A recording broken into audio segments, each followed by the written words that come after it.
Hello, can you hear me?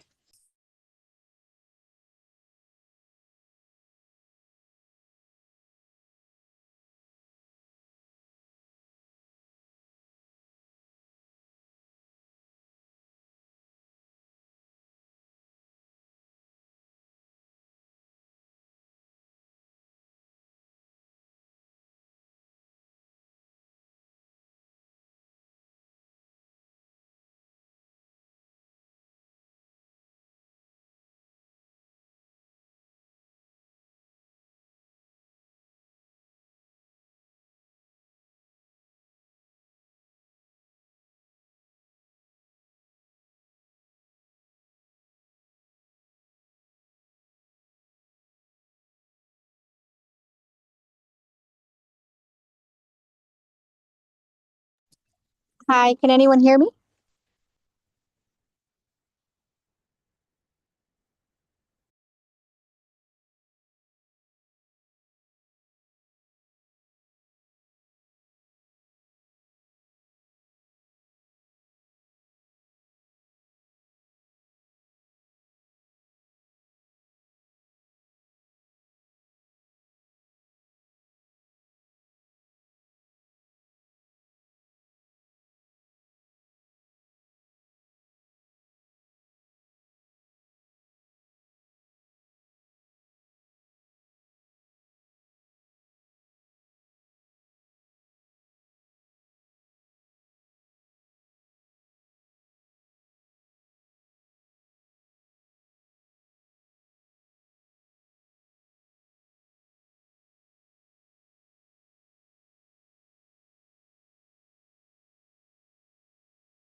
Giving a few minutes for Board Member Ovia to arrive. She is en route, so I just wanted you to know why we were pausing for just a moment. Thank you.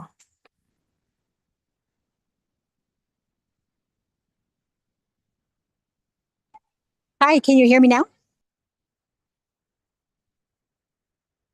Hi, Board Member De La Rosa. We can hear you. Thank you.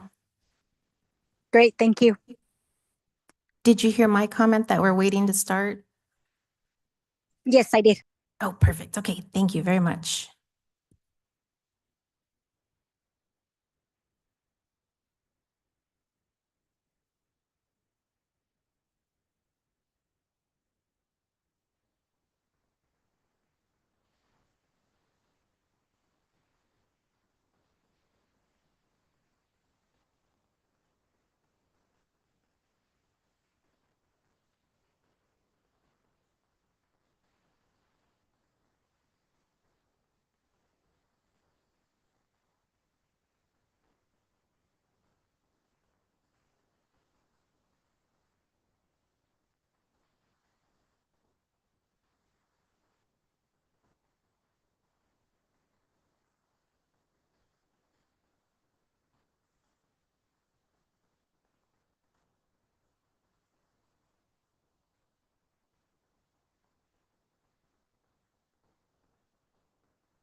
Hello and good evening.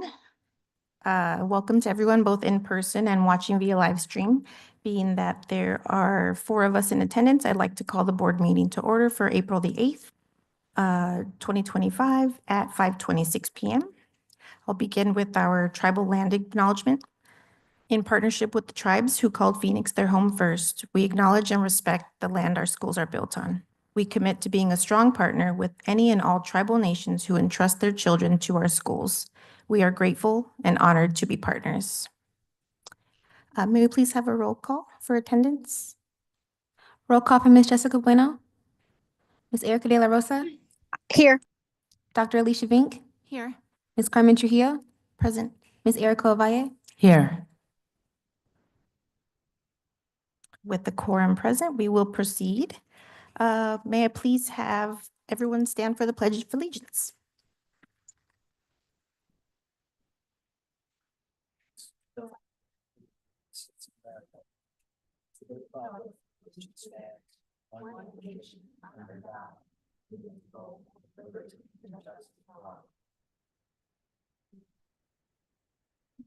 Thank you very much. The board reserves the right to change the order of items on the agenda, and if there are any recommendations, we will likely hear them right now. Dr. Gonzalez, do we have a recommendation for our agenda this evening? We recommend you accept the agenda as it is presented. Madam Chair, I motion to approve the agenda with item E1, Community Communications. Board Member Vink, I haven't recognized you.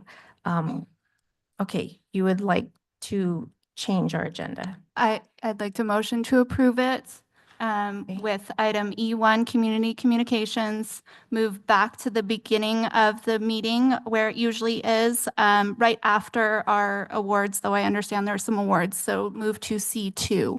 May I ask why? Yeah, I think the public expects the community communications to be at the beginning of our meeting. And since we're here for students and their families, by keeping them here until after our executive session, we're making it harder for them to be here tonight. Yeah, our community communications are after the executive session today. Oh, absolutely. Okay. Are you okay with this recommendation? We moved the executive session earlier because we That's have the right, for the attorney same who's reason. present to Okay. speak to us. And we wanted to make sure that the families who are here to recognize their students as part of the student outcomes focus, that presentation is present. Those families can still stay and they'll get their awards first too with this. So- I completely understand. Do we have a second? Yes. It's open for discussion. I don't see us taking very long in executive session, so I'm okay with it either way, but I would like it to stay exactly how it is, but I'm definitely open to everyone's perspectives. Personally, I would like to hear the public first because I've been in their shoes and I know what it's like to be at a meeting for hours to get a chance to speak. So, with respect with everybody's time, I'd like to hear everybody speak and then move from there. Okay, hearing no further discussion, may we have may I ask you to repeat the motion again, just to make sure I heard it correctly? To approve the agenda with item E1, Community Communications, moved to C2.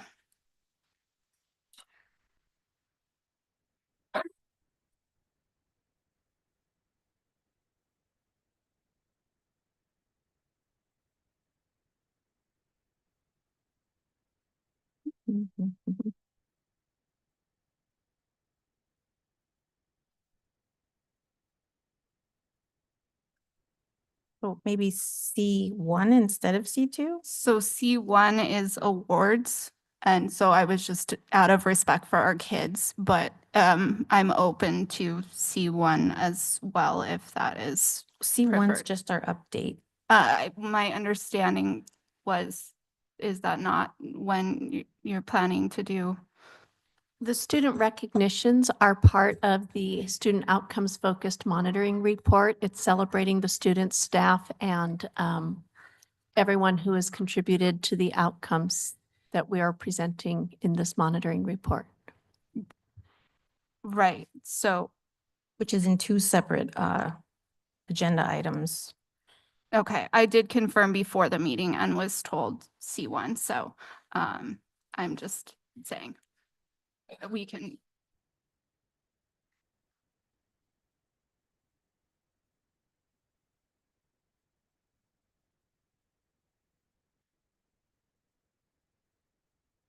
C1 is actually where the board president explains what student outcomes focused governance is traditionally.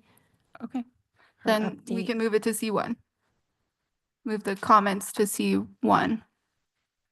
And then the awards will be right after. Mhm. Okay, I hear a motion to adopt the agenda as with item, Madam President, I think Yes. what she's asking is that we move item E to move ahead of item C. So we'll have item E Okay. followed by item C. And so our students and families will wait until after the public comments. let me see.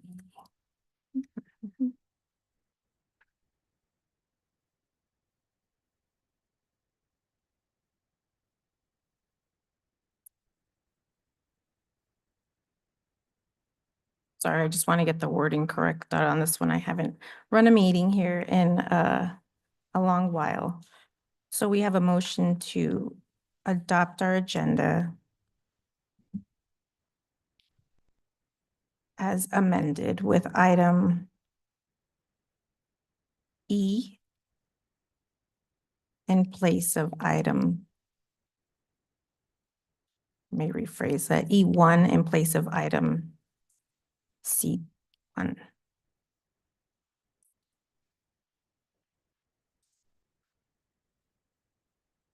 Okay. I heard a motion to move item E, community communications, as before C, Yes. our student outcomes focused governance session. We have a second.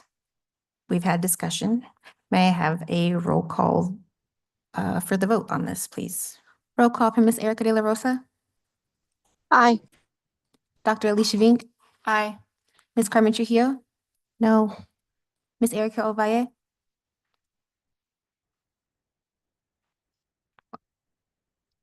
To move. E to C. Yes, absolutely. Yes. Thank you. With that, our motion passes, and we will adopt our agenda as amended with item E now coming before item C. With that, we'll move on to our current event summary, and I'll leave it to Dr. Gonzalez for our superintendent's report. Good evening, Vice President Trujillo, governing board members, families, staff, and students.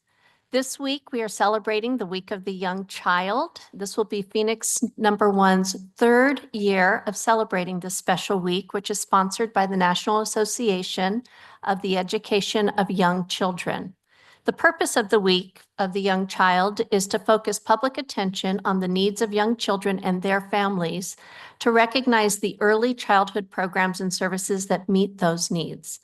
The Week of the Young Child is a time to plan how we, as citizens of a district, community, and state and nation, will work to better serve the needs of all young children and their families.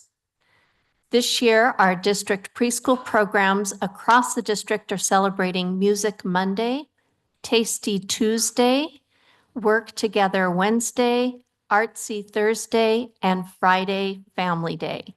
At Faith North, Music Monday includes visits from friends at Rosie's house, one of our great partners, singing ukulele songs and making a musical instrument parade. Tasty Tuesday focuses on healthy foods like fruits and vegetables. Artsy Thursday provides students an opportunity to explore different mediums such as painting, clay, and mosaics. And Friday, Student Art and Family Friday is a gallery walk to understand and enjoy the work that our preschool students designed.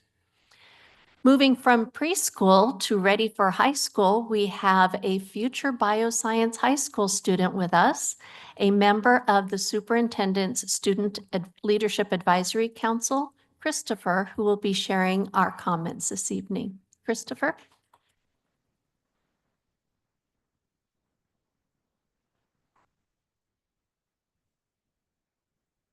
Thank you, Dr. Gonzalez and governing board members for having me here today. My name is Christopher, and I'm an 8th grader at Herrera Elementary School. I have attended Phoenix Elementary School District since I was 3 years old. I have been part of the Superintendent Student Leadership Advisory Council, also known as SLAC, for this school year. For high school, I will be attending Bioscience High School. In high school, I plan to study mathematics, engineering, and music. The reason why is that my dream is to become a wealthy architect that people can rely on. I would like to create either commercial or industrial buildings for our community. What I have learned from being a part of SLAC is my hate to speech digital citizen project. Hate to speech is a constant issue in the digital community, and the reason for it being a constant issue is because it is like a virus. When one person is the victim of this rude and disruptive language, they tend to emit this language to other people. This language psychologically affects the human mind in a harmful way, including for adolescents. Since teens and all young people are still developing their brains, they can be affected by this language much more than adults. Many people are experiencing it in today's world. Specifically, around 50% of online Americans are being affected. Hate to speech can be towards many things like race, religion, and gender. What I would like to see at my school is more engaging curriculum for middle schoolers. Adolescents can benefit from a more engaging curriculum. This can include more activities, as some people don't learn as well from reading as they do from visual context. More engagement can be through experiments and class projects. This will allow students to benefit more from the activity because the students aren't only engaging and learning, but they're also having fun.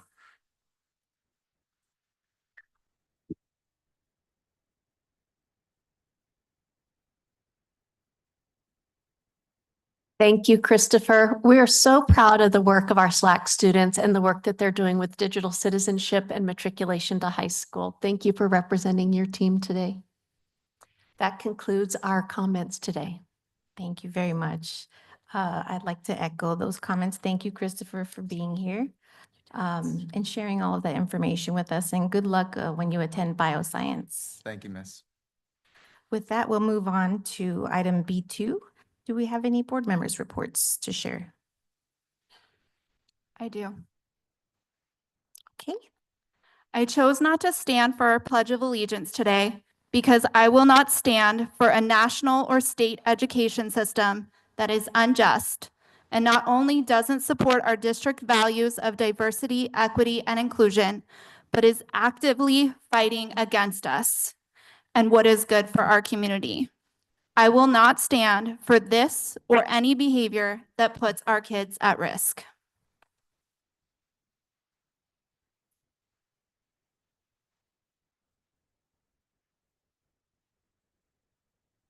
Do we have any more board reports to share?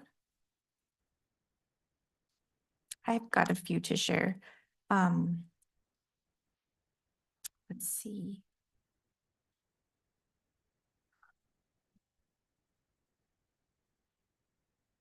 First, I'd like to acknowledge that it's National Autism Awareness Month.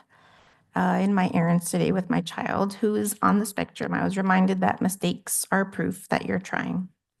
So I share that as a reminder to myself that it's about how I show up, how we all show up, whether we're supporting our autistic colleagues, students, and family members. Our actions can help create an inclusive and accepting world. This month and every day help us change attitudes towards autism. Secondly, we had our governing board retreat scheduled for March 28th and 29th. We held it on Friday with quorum, but we didn't get to have Saturday session on 3/29, so we will, on March 29th, so we will likely need to reschedule the second day's informational items and discussion opportunity to make that available, to make the information available to the rest of the board. Last but not least, Ms. Bauer invited the board to attend the district's Salon des Enfants event. I chose to attend on First Friday, where I got to see our students' art expressions and creativity on display, as well as the award-winning items chosen. I got to see Dr. Vink there, and she chose our governing board award. And it was cool. It was an item in 3D, and it was a really wonderful event. I got to connect with some of our art teachers, one of which was my daughter's art teacher in the past. I'm so grateful she's still here. I also got to connect with another art teacher who, while volunteering in the past, life somehow came around and found us both in service here at the district. And it was nice to run into her, get to hear how things are going at her school. So it was great to see everyone. I look forward to all the excitement that this experience brings through the students' art, the hard work of everyone who made this event possible. Thank you, Ms. Bauer, students, art teachers, for the dedicated time and effort into a successful event. And with that, we will move on to item C1, our community communications. Where are my notes?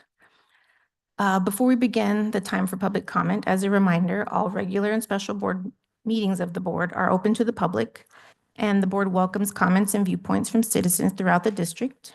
Your input is valuable and contributes to the effective governance of our schools. In order to maintain an orderly and respectful environment for everyone present, I'd like to review a few important guidelines before we proceed.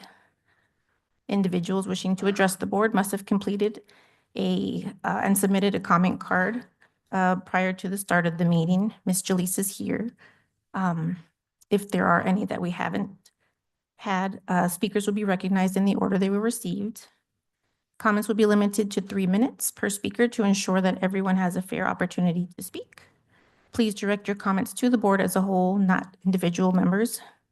Personal attacks against board members, staff, or others, whether present or not, are discouraged and will not be permitted. If your concern involves an individual, the board has established formal complaint processes and our adopted policies. Matters currently under legal review will not receive a response at this time. Presentations for unsolicited services or business proposals will not be allowed during public comment. Companies may submit materials directly to the district office. With those in place, I'll share that the district and school staff have received inquiries, comments, and demands regarding Board President Bueno. Ms. Bueno is not an employee of the district, and in fact, Arizona law prohibits governing board members from also being employed by the district that they serve. As such, the district has no authority to discipline, terminate, or remove Ms. Bueno from the governing board. Additionally, the governing board has no authority under state law to take action concerning Ms. Bueno's membership on the board. School board membership is an elected public office. Continued membership on the governing board is subject to election or is at the discretion of the governing board member. The district remains committed to safety and academic achievement of our students and will continue to focus our efforts in that regard. This is the time for public comment. Members of the board may not discuss items that are not specifically on our agenda. Therefore, pursuant to ARS 38-431.01G, actions taken as a result of public comment will be limited to directing staff to study the matter, responding to criticism, or rescheduling the matter for further consideration, and decision at a later date. Again, statements containing obscenities or threats will not be read and the microphone will be muted. We will proceed with public comments.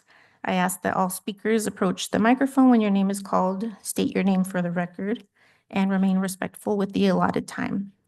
We'll have in-person comments before our electronic comments this evening. Ms. Jaleesa, how many electronic comments do we have?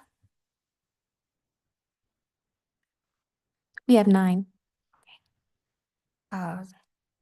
With that, I will call Jennifer Pauley to the microphone, and after that, Adrian Spees, please.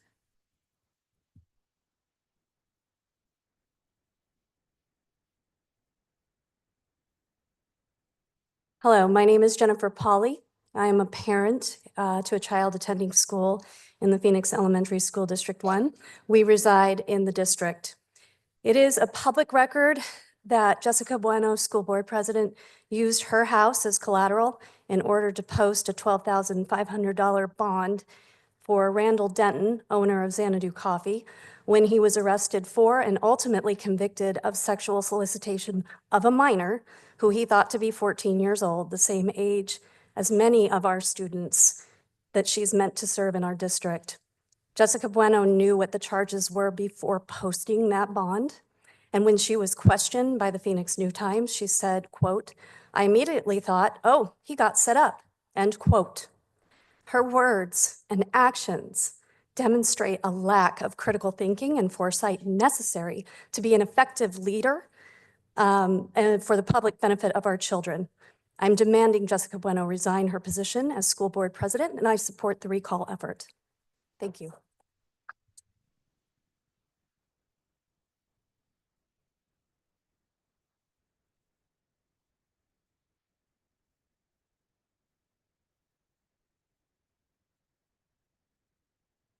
I'm Adrienne Spees, parent of a child in the district. I also live in the district.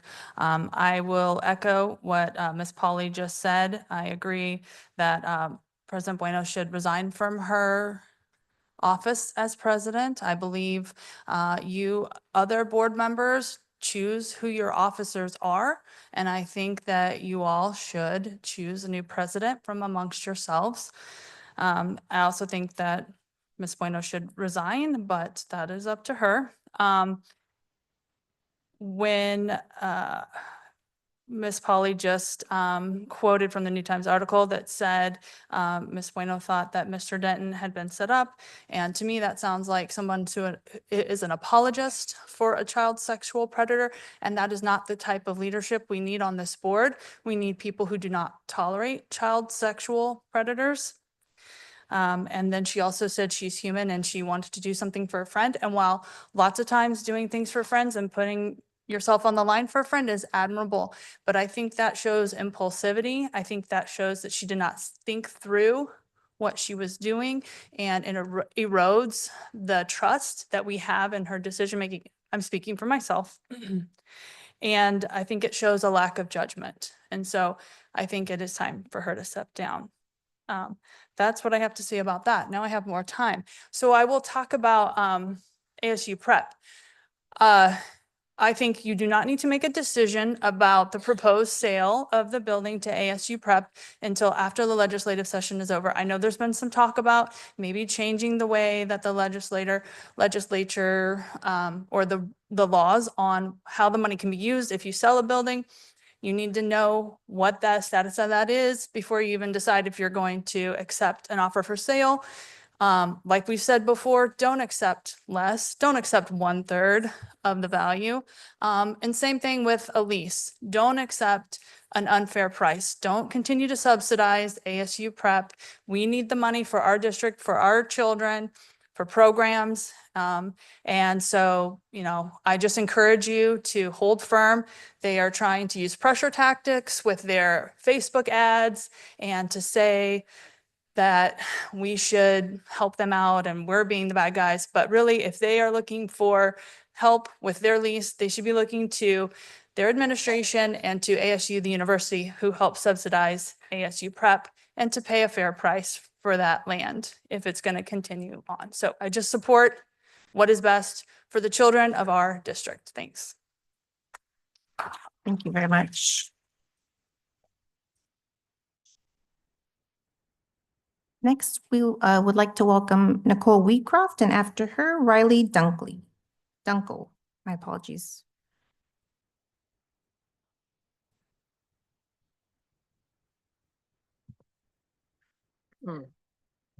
Good evening and thank you. My name is Nicole Wheatcroft. I'm a parent of children in the district and I reside within this district.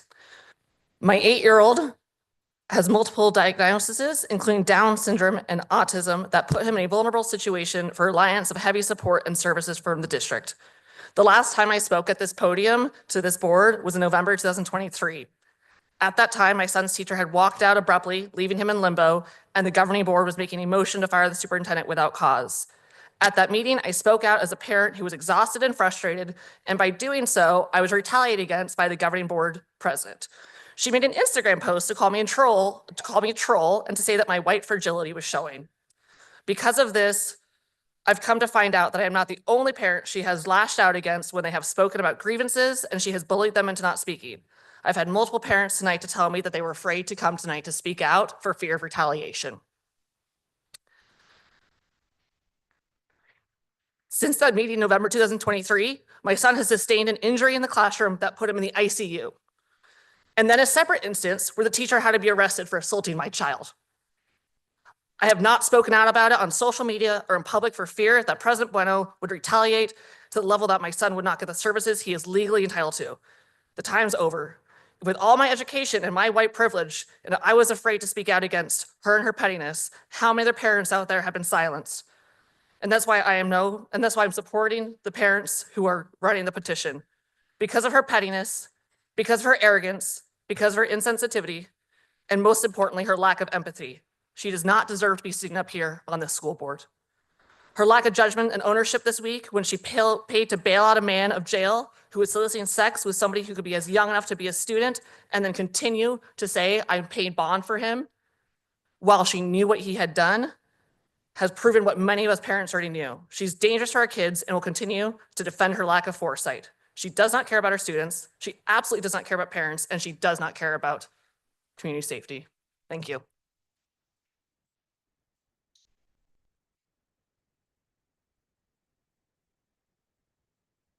Hello, everybody. My name is Riley Dunkel. I bought a house at 19th Avenue in Osborne last June. Big reason why I bought my house, there's a school right there, hoping to send my now 8-month-old daughter to. Looks like it's not going to happen. I'm here to tell everybody that we deserve better. I wrote an email a month ago calling out Jessica Bueno, and they say that whole get up at the beginning of the meeting, we can't respond to your questions and comments. She sat there on her laptop and read her laptop the entire time. And while people made questions, and when she didn't like what they had to say, she would respond. She responded specifically to my email. She's a president we elected, I guess. And during the time set aside to actually listen to us, she's on her laptop. It's a joke. What a joke. And up until 2 weeks ago, her LinkedIn actually said she was the owner of the coffee shop. So that's where my comment last month stemmed from. You own the coffee shop.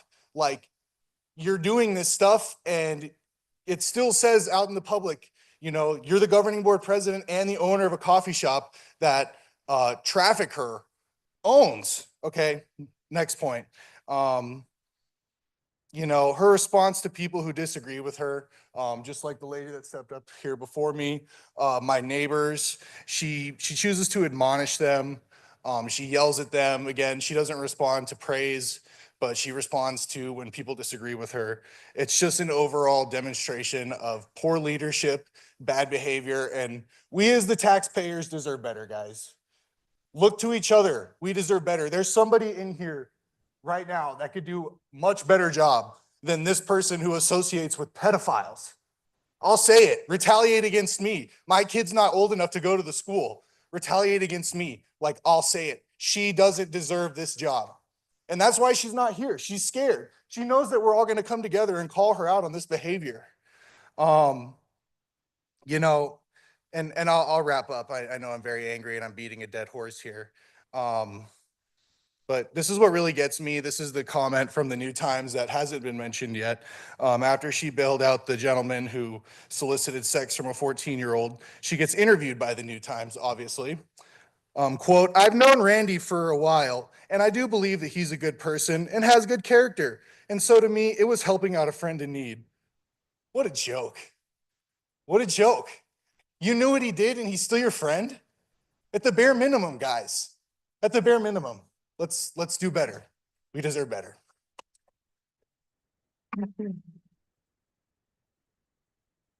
Ms. Jaleesa, we're ready when you are.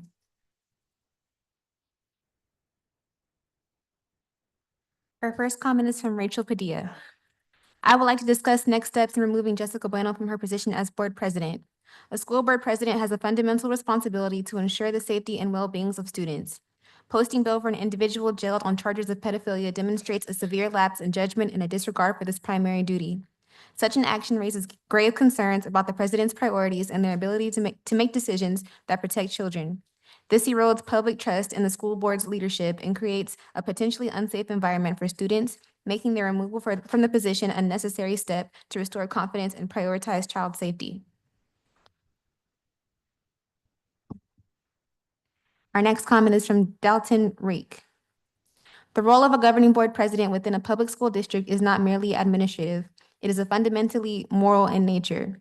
It involves the guardianship of student welfare, the preservation of public trust, and the execution of decisions with clarity, fairness, and transparency. In the case of Jessica Bueno's leadership of the Phoenix Elementary School District Governing Board, these essential obligations have been repeatedly undermined. What began as concerns about administrative inconsistency have evolved into deeper questions about her judgment, ethical standards, and her associations.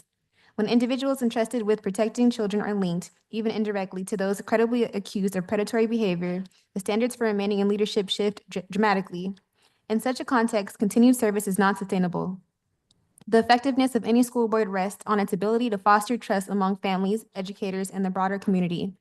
Under Ms. Bueno's leadership, this trust has not been strengthened. It has deteriorated.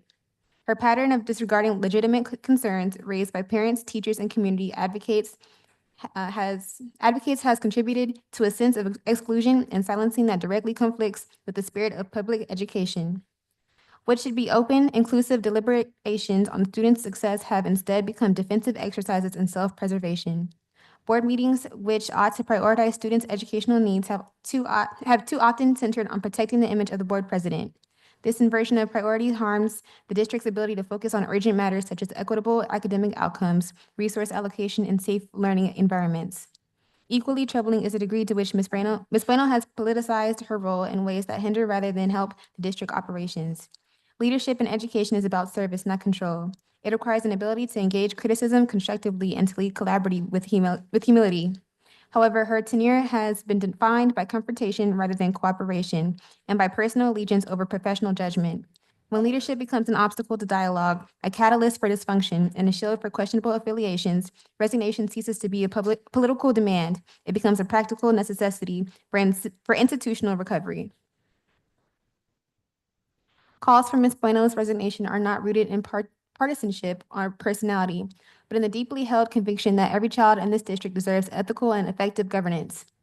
Remaining in her position in the face of such profound concerns sent a damaging message that leadership is more about entitlement than responsibility. It is not vindictive to expect a school board president to uphold the highest standards. It is, in fact, the minimum. As long as these standards are not met, the credibility of the district and the safety of its environment remain in question. We cannot ask families to entrust their children to a system that fails to model accountability at the top. Jessica Bueno's resignation would not mark a failure of leadership. It would mark the first act of it. It would acknowledge the seriousness of the movement and restore a sense of moral clarity to a governing body tasked with protecting children. The board cannot move forward while it is mired in public concern and institutional gridlock. Her departure would open the door to healing, recentering the focus where it belongs, on the students, their learning, and their futures. If she truly cares about the integrity of the district and the children it serves, then stepping aside is not. Our next comment is from Morgan Ortiz. Jessica Bueno's continued leadership as the governing board president of the Phoenix Elementary School District represents a profound breach of public trust and a threat to the moral clarity essential in public education. The position she holds is not ceremonial. It is a solemn responsibility to protect children, uphold transparency, and lead with sound judgment. Instead, her tenure has been marred by erratic decision-making. a pattern of dismissing parent and staff concerns, and most alarmingly, ongoing associations with individuals credibly accused of predatory behavior. These affiliations, regardless of legal nuance, are incompatible with the obligation to safeguard student welfare. A leader who aligns herself with individuals whose presence raises questions of child safety forfeits the legitimacy to govern in any educational capacity. The damage to the district's credibility is not hypothetical. It is real, growing, and wholly avoidable. Should she choose to act with integrity and resign? This is not about partisanship, personality, or political convenience. It is about protecting children and restoring the board's capacity to function without distraction, dysfunction, or moral compromise. Ms. Bueno has failed to meet even the baseline expectations of ethical stewardship, and her continued presence on the board obstructs meaningful progress in areas critical to the district's mission. From closing achievement gaps to ensuring safe and inclusive classrooms, her leadership has become a source of division, not direction, and her refusal to step down signals a dangerous unwillingness to prioritize the public good over her personal position. The students, families, and educators of Phoenix deserve better. Leadership grounded in humility, transparency, and accountability. Jessica Bueno's resignation is not only justified, it is overdue, and for the sake of every child in this district, it must happen now. Morgan Ortiz. Our next comment is from Isaiah Sharp. Hello. Jessica Bueno cannot stay in her position any longer. She needs to go. Her time as governing board president has been filled with poor decisions, ignoring families and staff, and worst of all, keeping close ties to people accusing of harming children. That alone makes her unfit to lead any school district, let alone one responsible for the safety and education of young students. Her choices show bad judgment, a lack of responsibility, and no concern for how her actions affect the people she's supposed to serve. This isn't about politics, it's about doing what's right. The board can't move forward and the community can't heal until she steps down.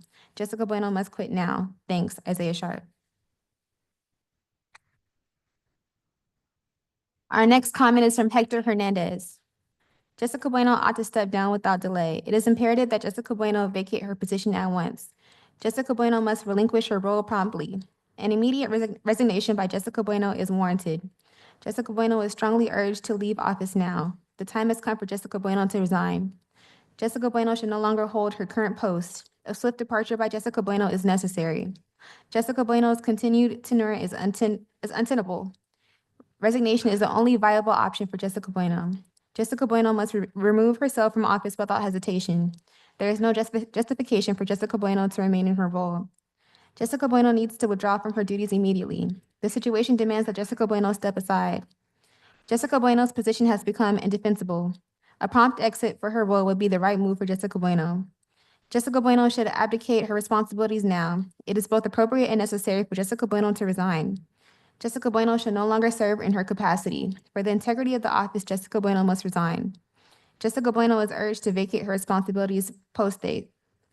The appropriate course for Jessica Bueno is immediate resignation. Jessica Bueno should end her term at once. Her departure from office should be immediate. Jessica Bueno's resignation cannot be delayed any further. Jessica Bueno should leave her post as a matter of urgency. The circumstances call for Jessica Bueno to exit her role now. Jessica Bueno's continuation in office is no longer viable. She should disengage from her role without delay. Jessica Bueno must cede her position. The path forward requires Jessica Bueno's prompt resignation. Jessica Bueno should bring her tenure to a close. Immediate withdrawal by Jessica Bueno is advised. Her resignation should be submitted without further hesitation. It is in the best interest of all that Jessica Bueno resigns. Jessica Bueno should put an end to her time in office. A dignified resignation from Jessica Bueno is necessary. Jessica Bueno should part ways with her current post. Jessica Bueno must resign for the good of the institution. It is time for Jessica Bueno to exit the position. Jessica Bueno should no longer occupy the role she holds. An immediate end to Jessica Bueno's leadership is necessary. Jessica Bueno should surrender her position right away. She should forfeit her role without resistance. Jessica Bueno must disassociate from the responsibility she holds. Her immediate removal from duty is essential. Jessica Bueno's resignation should occur without hesitation. Jessica Bueno must take responsibility and step down. It is incumbent upon Jessica Bueno to resign now. Jessica Bueno should terminate her appointment immediately. Her departure for leadership must happen now. Jessica Bueno's position has become unsustainable. There is no alternative but for Jessica Bueno to resign. The only responsible action left for Jessica Bueno is to resign. Jessica Bueno must act in the public interest and step down. Her resignation is the only justifiable outcome. Jessica Bueno is no longer fit to serve in her capacity. The role requires a change, and Jessica Bueno must step aside. Jessica Bueno's time in office should come to an immediate.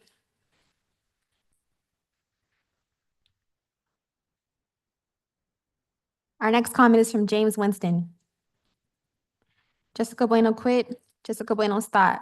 Jessica Bueno resign. Jessica Bueno step down. Jessica Bueno walk away. Jessica Bueno leave now. Jessica Bueno give up the role. Jessica Bueno abandon the position. Jessica Bueno exit the board. Jessica Bueno withdraw immediately. Jessica Bueno relinquish control. Jessica Bueno depart now. Jessica Bueno end this. Jessica Bueno remove yourself. Jessica Bueno exit quietly.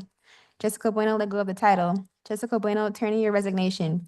Jessica Bueno vacate the office. Jessica Bueno stand down. Jessica Bueno release your role. Jessica Bueno cease your leadership. Jessica Bueno conclude your term. Jessica Bueno stop pretending to leave. Jessica Bueno back out now. Jessica Bueno dissolve your authority. Jessica Bueno step aside. Jessica Bueno exit with dignity. Jessica Bueno drop the act. Jessica Bueno take responsibility and leave. Jessica Bueno cut ties with the board. Jessica Bueno resign with integrity. Jessica Bueno give up the seat. Jessica Bueno stop the damage. Jessica Bueno remove your name. Jessica Bueno exit the spotlight. Jessica Bueno close this chapter. Jessica Bueno leave the district alone. Jessica Bueno stop holding the board hostage. Jessica Bueno walk away for good. Jessica Bueno let someone else lead. Jessica Bueno step out of the way. Jessica Bueno cut your losses. Jessica Bueno surrender the position. Jessica Bueno stop interfering. Jessica Bueno stop obstructing progress. Jessica Bueno quit holding on. Jessica Bueno stop resisting the truth. Jessica Bueno go out now. Jessica Bueno admit defeat and resign. Jessica Bueno let this go. Jessica Bueno stop failing the community. Jessica Bueno exit leadership. Jessica Bueno break from this role. Jessica Bueno resign immediately. Jessica Bueno stop dragging this out. Jessica Bueno leave with grace. Jessica Bueno stop blocking reform. Jessica Bueno end the distraction. Jessica Bueno stop deflecting. Jessica Bueno withdraw your name. Jessica Bueno pull out of the seat. Jessica Bueno give up the power. Jessica Bueno stop clinging to control. Jessica Bueno abandon the office. Jessica Bueno exit for good. Jessica Bueno resign for the children. Jessica Bueno step down from the district. Jessica Bueno halt your term. Jessica Bueno stop the harm. Jessica Bueno stop undermining trust. Jessica Bueno end your leadership. Jessica Bueno quit the board. Jessica Bueno stop standing in the way. Jessica Bueno move aside. Jessica Bueno stop ignoring reality. Jessica Bueno leave your title behind. Jessica Bueno stop and resign now. James Winston. Our next comment is from Carla Jimena. Jessica Bueno must be the subject of formal inquiry and should exit her position. There is no excuse to avoid an investigation or delay her resignation. Jessica Bueno should face review and be removed from the board. Proper oversight demands investigating Jessica Bueno and ending her tenure. Jessica Bueno cannot remain in her role without a full investigation. She must face scrutiny and leave her position immediately. Jessica Bueno's role must be suspended must be suspended while an investigation proceeds. The community deserves a full investigation into Jessica Bueno and her departure. Jessica Bueno should no longer serve while her actions are investigated. She must be examined and removed from the district for good. It's time to launch an investigation and see Jessica Bueno out of office. Jessica Bueno should not remain in power during an investigation. Her actions must be looked into, and she must step down. Jessica Bueno has lost the public's trust and must be investigated and replaced. Accountability means investigating Jessica Bueno and removing her from leadership. Her judgment should be assessed and her resignation in the next step. Jessica Bueno cannot serve effectively while under question and must leave. The board must initiate a review and call for her resignation. Jessica Bueno is not above oversight and must resign following review. It's critical that her conduct be reviewed and her role vacated. Jessica Bueno should no longer hold authority and must face an inquiry. She must be investigated without bias and resign from office. Jessica Bueno's leadership is compromised and should be reviewed and ended. There's no path forward without an investigation and her removal. Jessica Bueno must no longer lead and must face formal scrutiny. Investigative action is required, and Jessica Bueno should resign. She is subject to review and must surrender from her position. Jessica Bueno must be transparent and resign while being investigated. She must be investigated from her associations and relieved of duty. Jessica Bueno's tenure should be reviewed and concluded. Her actions merit close inspection and her resignation is appropriate. The district must open an inquiry and replace Jessica Bueno. Jessica Bueno must step down while her actions are reviewed. She can no longer lead without answering for her conduct. Jessica Bueno should be removed while an investigation takes place. Her continued leadership is unacceptable and should be addressed formally. Jessica Bueno must face oversight and exit immediately. The integrity of the district requires her investigation and resignation. Jessica Bueno cannot serve while serious concerns remain unaddressed. There must be a process to evaluate her actions and remove her. Jessica Bueno's leadership must put on hold during this review. Jessica Bueno should resign and allow an impartial investigation to proceed. She should no longer be in charge while under suspicion. Jessica Bueno has crossed the line and must face accountability. The board has a duty to investigate and remove her. Jessica Bueno's leadership must be reevaluated and ended. She should face a proper inquiry and vacate her role. An ethical review must be launched and her resignation accepted.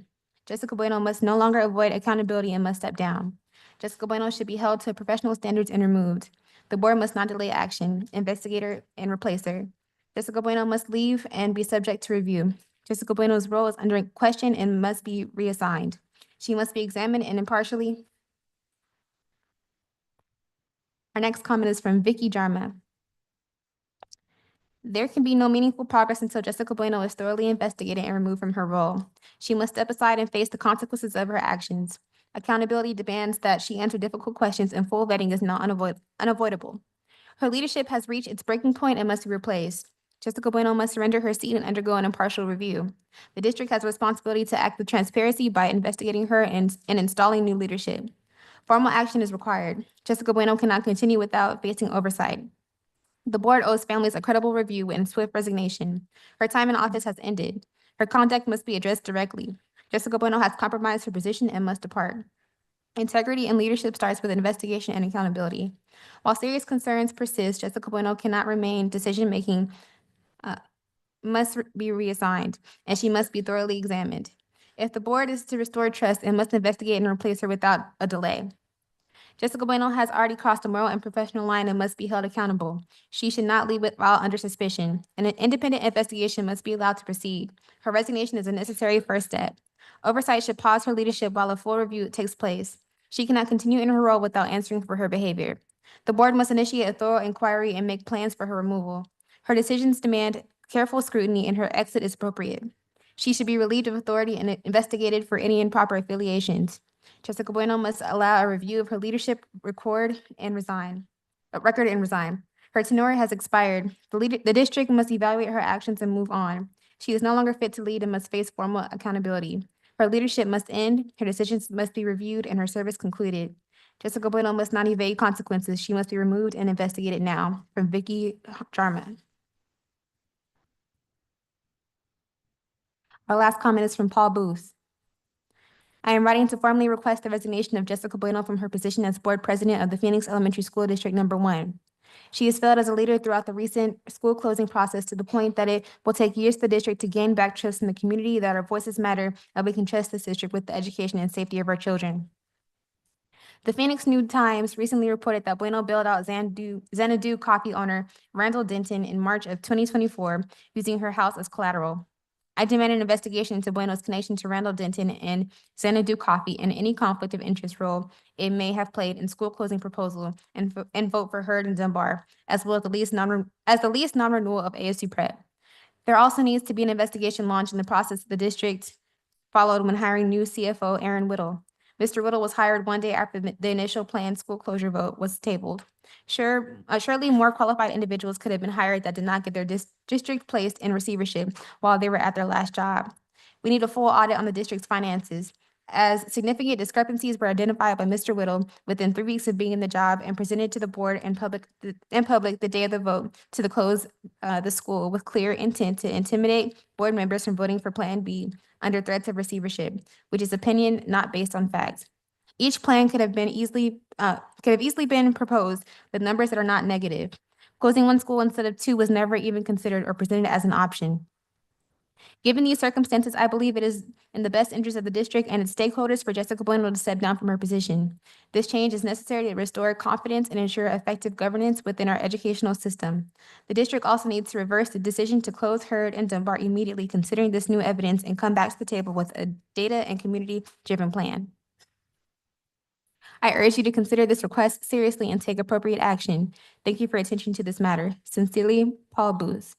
That concludes our online community communications. Thank you very much, Mrs. Shipp.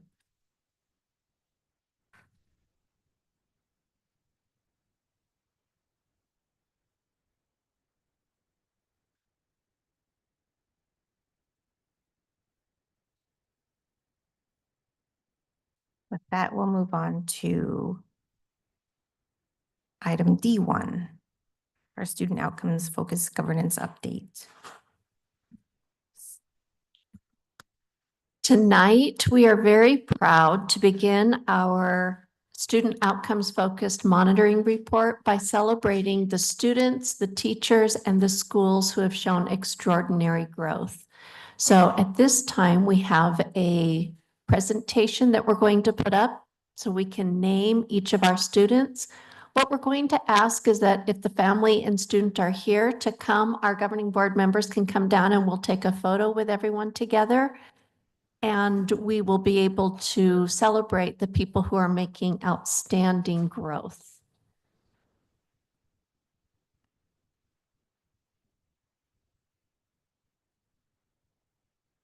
And I'll do this from this angle. So, outstanding growth in literacy. Our first person is Catalina Reinaga Reyes, who is a first grade student at Kenilworth. Is Catalina here? Okay, she's not here, but she might be online, so let's.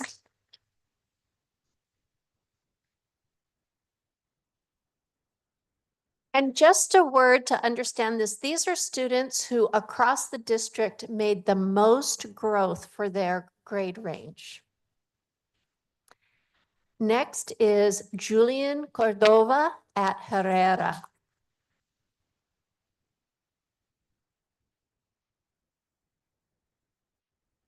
Come on, Julian.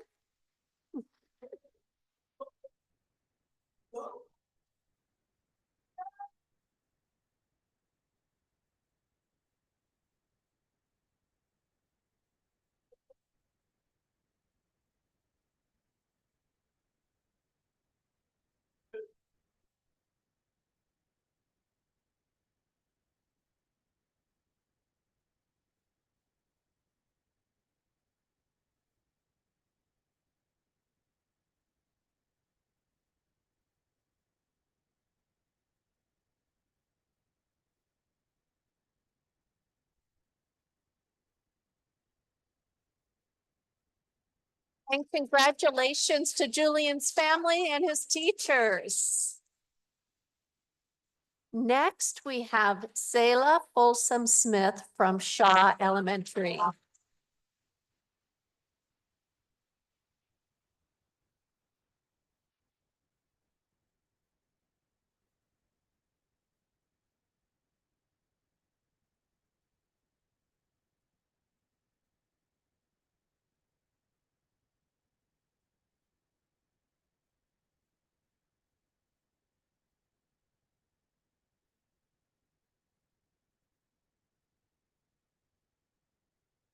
Now for our second grade students from Capital Elementary, we have Helena Kran.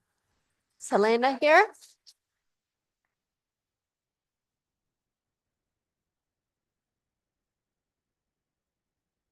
Congratulations.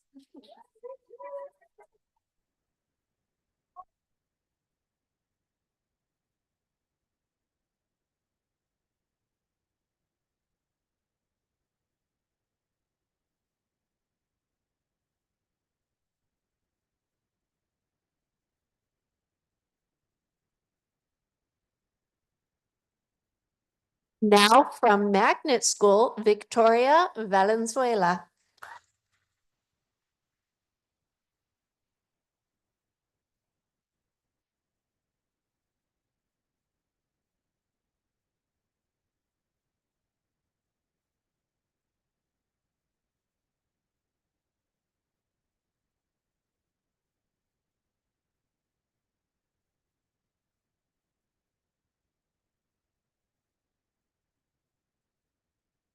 And we have Bridger Barwise from Shaw.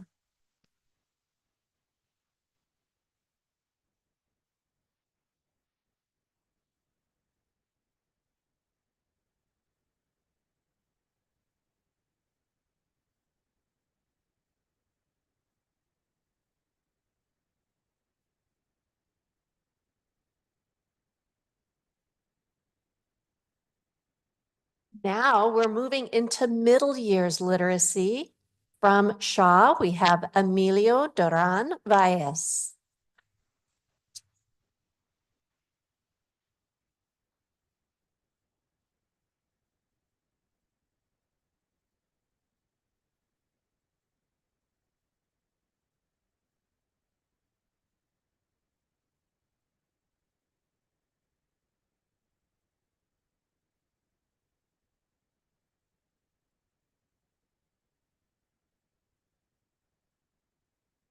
Third Elementary, Ismael Leon.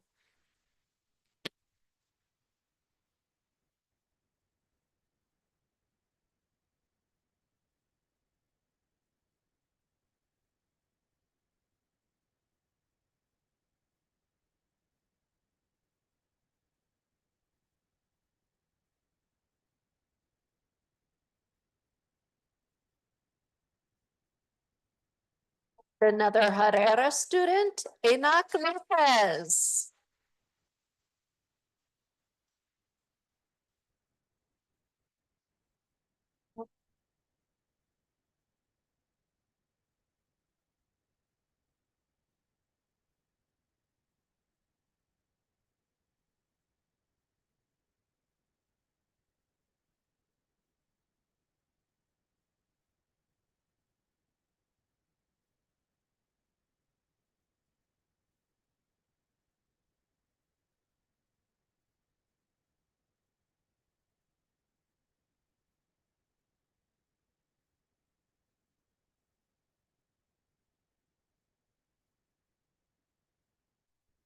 And for sixth grade, we have Raymond Leon from Hurd.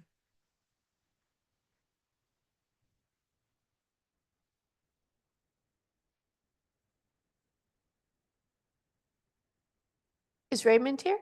No? Okay. From Magnet, Raimundo Corral.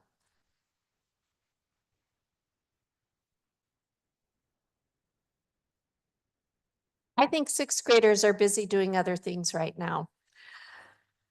From Capital, Allison Fausto Mendez.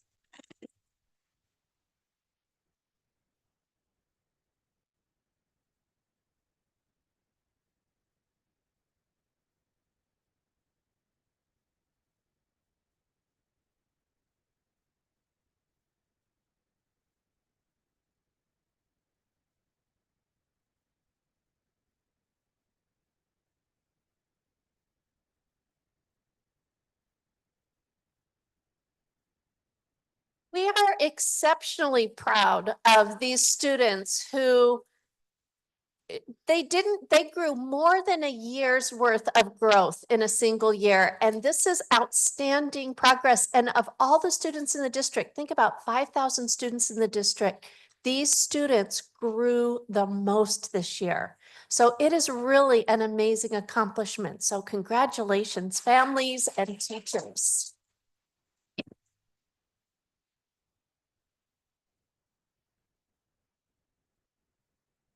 And we can't not celebrate amazing teachers as well. We have some teachers who in the early literacy areas, they actually had the highest growth as a whole class. So we have Victoria Lazo from Kenilworth.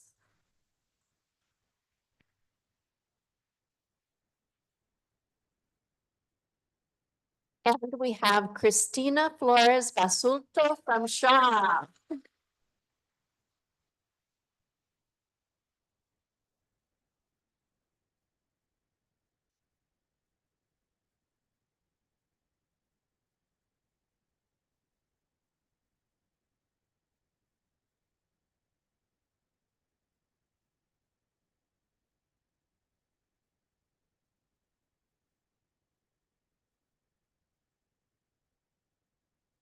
We have Miss Lesla Church from Shaw.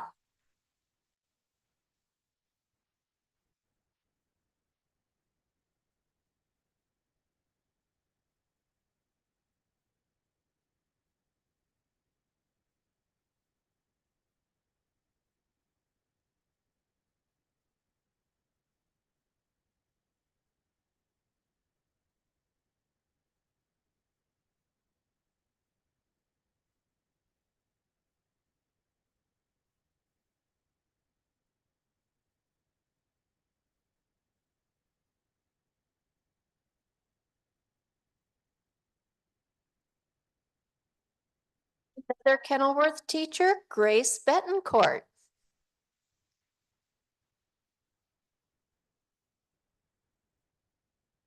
We will make sure they get their certificates. From Dunbar, Emily Mason.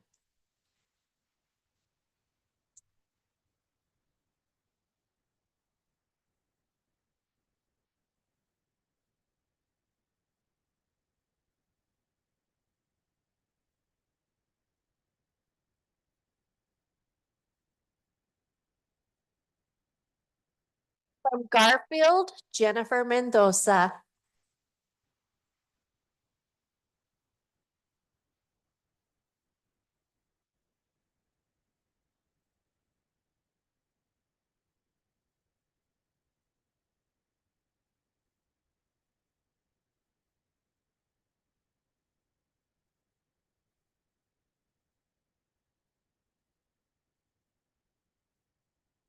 Now we're going to move on to our middle years teachers, Ms. Emily Bacon.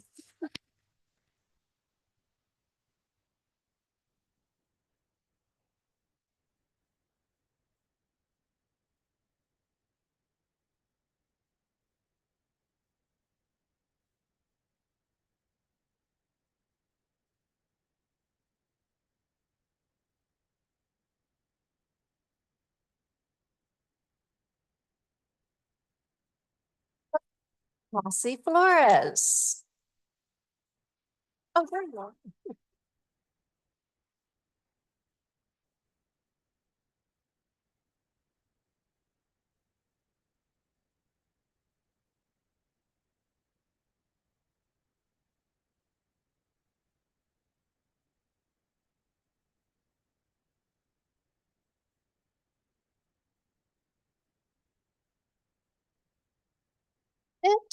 Iris Arambula.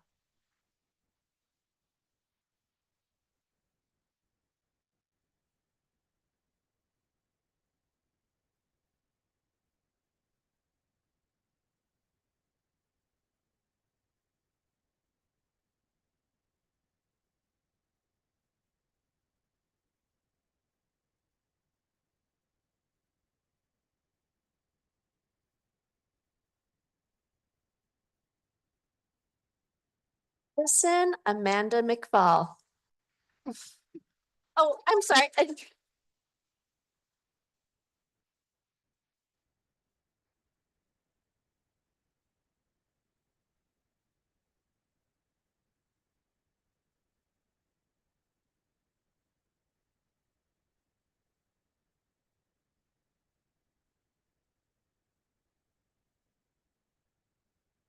It's amazing to me when we get to celebrate our teachers, and many of the teachers, when they got their notice, they said, oh, but it was a whole team that did this, and it wasn't just me. And I know that all of our teachers feel that way.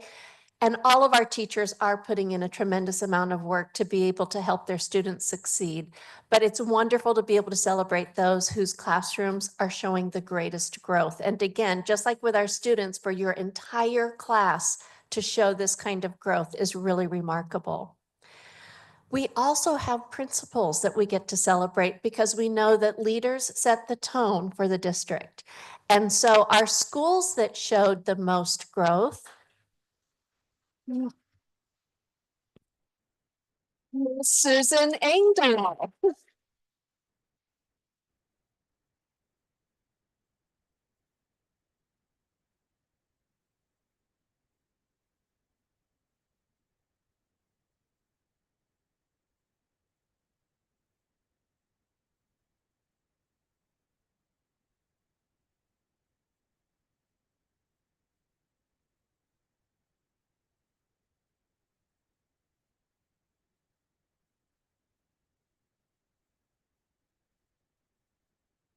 Ms. Zephy Magana.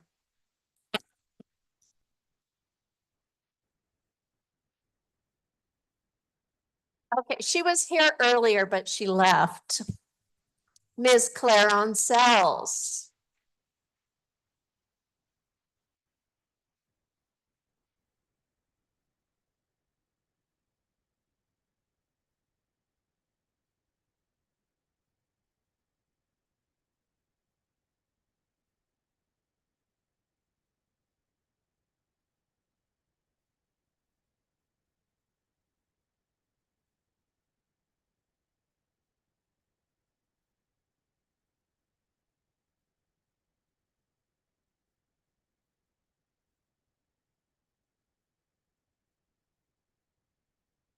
Mr. Jonathan Aviles.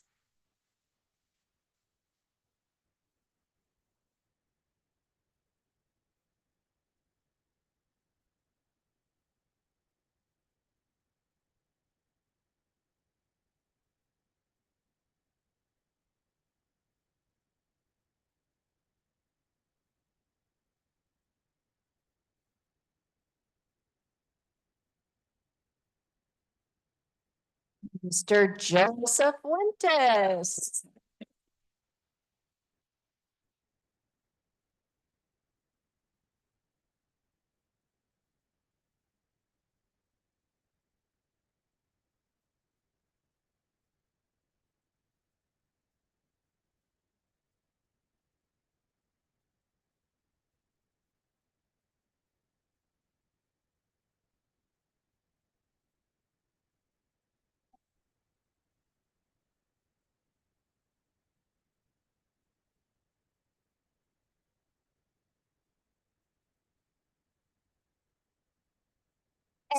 Ms. Nadine Gofonia.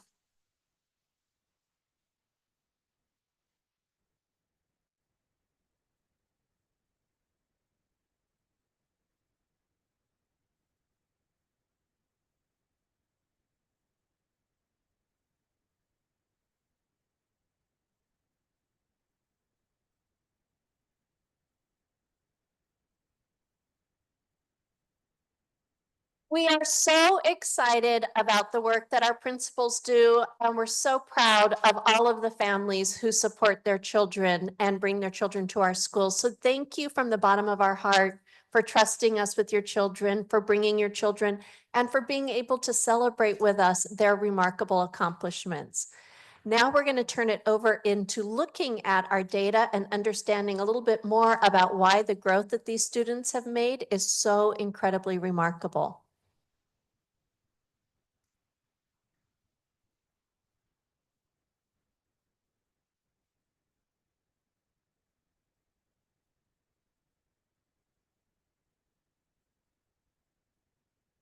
Oh. Before families leave, we have some treats for them. We have some brownies. If you would like to grab a brownie. Dr. Ailshire will take those out for you so you can grab Absolutely. one. Take your time, please. Enjoy, enjoy.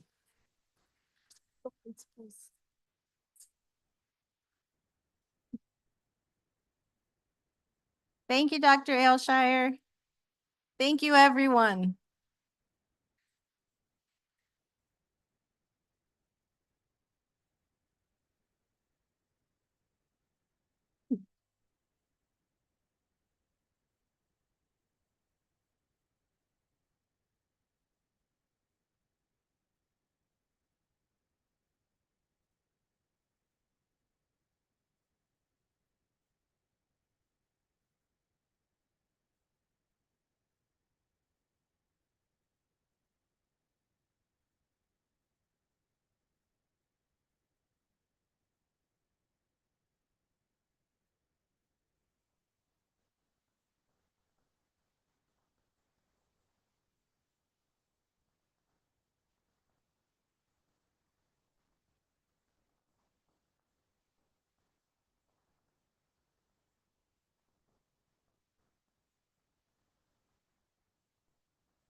Okay.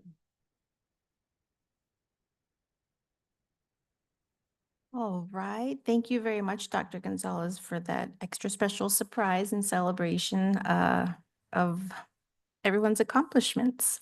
Let's see. I'll fast forward into what progress monitoring is. We're about to see data presented for our board interim goals for goal number 1 and our Superintendent guardrail number 2. So I just wanted to quickly share what progress monitoring is. It's a conversation between the school board and the superintendent that provides the board the opportunity to evaluate the alignment between the vision and the district's reality. While student outcome goals and current student performance may not match perfectly, it only becomes problematic when there is no evidence of growth and progress. And even if students aren't yet growing and making progress, that's only catastrophic if the superintendent doesn't have sufficient aggressive strategies in place for increasing growth and helping students make progress. So I guess we'll go into item D2. I will introduce Dr. Gonzalez again so she can let us know who's going to present on the board interim goals for board goal number 1. Thank you, Vice President Bueno, and our viewing audience and our members of cabinet and our audience here. Goal 1 is the interim goal that we just celebrated. It's early literacy. And in trying to attain our goals of early literacy, we have specific interim goals that we're using as benchmarks to take us to the next level. So interim goal 1.1 is an increase in the percentage of first grade students in our focus schools performing on track reading from 30% in winter of 23-24 to more than 39% by winter of 25-26 as measured by the district winter literacy benchmarks. So the students that you saw today were students who grew faster than any of their peers across the district. Interim goal 1.2 is for our second grades, and it has the same kind of a focus. The students in second grade in our focus schools performing on track in reading from 26% in winter of 23-24 to more than 35% by winter of 25-26 as measured by our district winter benchmarks. So as we look at the next page, you can see how these goals are set. As we look at this, you can see that in 2024, our third grade students were performing at 23%.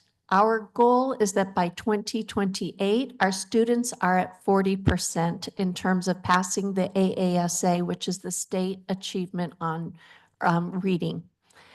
In order for our third graders to be able to hit that, we're focusing on the growth of our first graders and second graders so that we're making sure that what our students are getting in early education is helping to prepare them for success in third grade and beyond. So when you look at this, you can see in 2021, we were at 14%. In 2022, we went up to 28%. And we've slowly sort of just stagnated there. So part of what we've been working on is how do we get away from that stagnant growth and how do we move into that performance growth that we need to have. You'll also notice in this report that we have explicit areas of focus that we want to work on, and then what are the specific plans that we put in place so that what we're trying to focus on actually comes to fruition. And as we look at the next page, I'm going to turn it over to Dr. Lloyd, who is our Director of Assessment and Curriculum, who will talk a little bit more about this. And we also have Dr. Sarah Galletti, our Director of Curriculum Instruction. Thank you, Dr. Gonzalez, Vice President Trujillo, members of the board, cabinet, and community. Thank you for having me here. I just want to celebrate again. I loved the celebrations because they're all around the goals that students have, teachers have, classes have, and schools have, and being able to show that we are making progress with those and improving at rates that will help us as a district to improve and reach our overall board goals. So again, want to celebrate. I know most have left, but celebrate the progress that has been made. So today we're starting with this interim goal 1.1, and you can see that we made slight progress from last year. We went from 30% of our students being on track with their reading as measured by Aimsway Plus to 32%. We're below the target that we set of 35%. Although you can see we have one subgroup, or or group of students, those who receive English language services, who did exceed the target set for them. And that's a huge accomplishment, given that they're learning academic content and they're trying to improve a lot more in their academic English language skills. And then we had other groups who were close, our Hispanic group and our students who receive free and reduced price lunch. And I want to bring up Dr. Galay. She is actually the director of curriculum, so she can speak more to some of the improvements and some of the things we're working on with curriculum and instruction to continue to try and improve our trajectory with this interim goal. In case you have anything to add. Hello, Vice President Trujillo, members of the board, cabinet, and community. Again, I want to echo the excitement around some of our teachers and students and the growth that they've achieved. What they're doing in their classrooms, what the teachers are doing and what the students are doing in their classrooms is the same type of growth that we're working hard to replicate across our district. So as we are looking at the pivot points here and some of what we're doing, I just want to remind, we are in our first year of implementation of a new English language arts curriculum. With that, there's a lot of learning that comes with that from our teachers. One thing that we've really worked hard on this year is transitioning to some small group instruction. The resources that we have now have a lot of support for small group instruction, but that is something that many of our teachers are doing, but they're in a learning phase with that still. Foundational literacy at our focus schools, we have foundational literacy coaches, and those coaches are specifically working with teachers in those grade levels on supporting small group instruction. They're meeting with those teachers during collaborative team meetings. During those meetings, they are looking at data, their student data. They're looking at how to plan together for effective instruction. They're also infusing those, and Dr. Lloyd mentioned the English language learner subgroup, infusing those language strategies within instruction across the school day. So that's good instructional support for all of our students. In addition, we are continuing to support our teachers, both with our coaches on the site and also with our district level coaches, helping to support them with implementation of curriculum. We're involving our teachers in curriculum mapping, which also helps to support their understanding and deepen that as well. And so those are some of the things that we're currently working on and how we're helping to support our teachers. One quick note, I just want to point out, because we have a new member Ovalle. Again, when we're talking about goal 1.1, we selected as a district leadership to focus on focus schools in these different areas. So when we're speaking and looking at these data points, it's only specific to 3 of our schools, which is Bethune, Edison, and Hurd. So just want to make sure to bring that point to light, because you'll notice for different interim goals, there are different schools that are the focus schools. So we're not talking about all schools at this point, although we will have a slide where we show how each school did in reference to the goal that was set for their specific site. Tell me again, which ones are the focus schools? Yeah, so if I don't know if you're looking at this sheet, in the gold here, it says in parentheses, the focus schools for goal 1.1 are Bethune, Edison, and Hurd. I think we can go to the next slide. So this next slide, these are still those same schools, Bethune, Edison, and Hurd, but now we're talking about second graders. And in this case, if you're looking at the blue data points that we have, in winter of 23-24, we had 26% of our second grade students on track with their reading. And then this year we have 26% who are on track with their reading. So that line is stayed parallel. It hasn't improved in that trajectory. I do want to point out that last year we had a different assessment. We were using AIMSWeb Plus to measure whether students were on track or not. This year we're using iReady to measure that. And so there are challenges every time you change an assessment to try and help people understand how it may be measuring them slightly differently. In this case, I do believe this assessment is more robust and incorporates more of the domains in reading. For example, students in second grade will still see items if they need them in phonics and phonological awareness, whereas before they would only be measured on grade level vocabulary, reading comprehension, and oral reading fluency. So this measure, one of the reasons we moved to it was so that we could have a broader view of what the students can do and what they need, and the additional supports that we may need to provide for them. So this is somewhat of an adjustment period, both for our goals as well as for our staff and students, and in understanding how we're measuring them and how they can improve as we work towards these type of goals. So again, we didn't improve from last year. We maintained the same percent of students on track. We also did not have any of our groups of students meet their targets. They're below. But I do think this is something that as we learn more and continue to share and help our staff and our students understand how they're being measured and what we can do to support their needs, it will improve.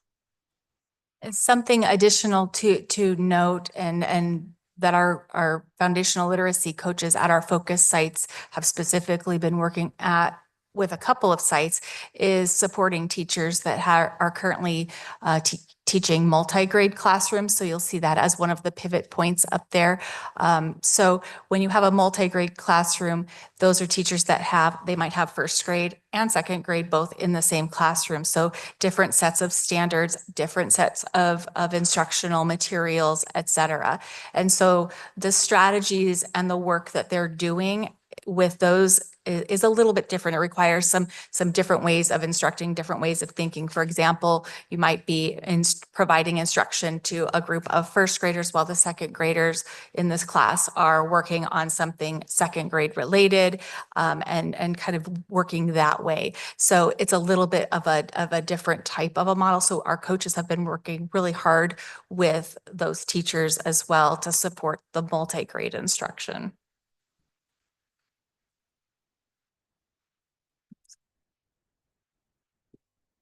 Continue to the next slide.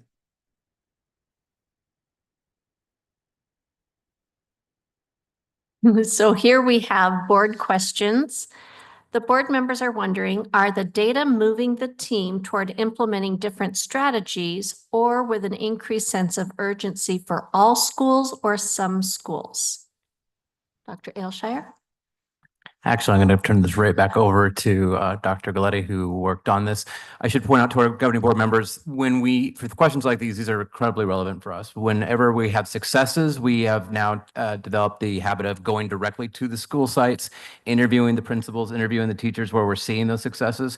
But we also know that we learn just as much in the case of this question, schools that maybe haven't made their goal yet. And so we love to go into those schools, really go over that data with those leadership teams and get their insight. So the insight that Dr. Galletti and Dr. Boyd are going to outline comes directly from their forensics of looking at the schools, looking at the data, and interviewing the individuals that are at the school site about the challenges and successes that they're seeing. So they have done a lot of on-the-ground work to get this data for you and want to make sure they represent it. So I want to start by just saying we always have a sense of urgency when it comes to supporting our students across all of our schools within the district. But of course, when we see data, when we're not meeting a goal, that sense of urgency always exists. To that point, when we're looking at this specific data, we're really looking specifically at our second grade and how we can better support our second grade teachers as a group as we're moving forward. So I mentioned the small group instruction at the beginning. So there are a lot of resources to support small group instruction. And I can tell you, we're seeing small group instruction happening in our schools. The next step is ensuring that our teachers, not only are they using the small group instructional practices, but that they're also using data as well to help support and inform those small groups to increase the individualization of education that the kids are getting and meeting them where their needs are. So supporting our second grade teachers is something that we're really looking at how we can better support them as a group. I also want to mention about the second question up here, this decrease in the 1.2 progress monitoring. I just want to remind us sometimes our sample sizes when we're looking at a focus school, our focus schools is a smaller number. So in this case, I believe we're at about 5. And so small fluctuations or small changes can affect that data and impact that data. So for example, a teacher that might leave after the school year has begun might cause some changes with data or some as a new teacher's coming in and kind of figuring out where that instruction left off and where to pick up. So those kinds of things might happen. So small changes or small needs that might exist when you have a smaller sample size can appear sometimes a little bit larger. I don't know how you would. Yeah, and it's not just a small amount of classrooms, it's a small amount of students, right, as well. And when we're talking about moving, you know, having a feasible goal, right, something that we can obtain, oftentimes it can be the change of 2 or 3 students where we see that change in that improvement. Although we set goals and we're working on growth for all of our students, it's when, you know, those 2 or 3 that are close to being on track, they're now on track, that we see our line improve, right? So that's, like Dr. Galay is saying, is an important part of what we're paying attention to as well, is making sure that we contextualize the data for you. One last point I want to make in that regard is that if you notice, Randy, if you want to go back one slide, it's talking about winter, and the reason why we chose winter targets is because that's like our halftime, right? And if you've been paying attention and had a March Madness bracket, almost every single one of the last final games, coaches made adjustments at halftime that won them the game. I predicted who would win based on who was down at halftime, because they made adjustments, and the second half they took it to the other team and they won. That happened in both semifinal games and the final game. So that's why we're trying to do this, is so that we can address it now. Obviously, we're presenting it to you now in March. This happened in December. So teachers are very, they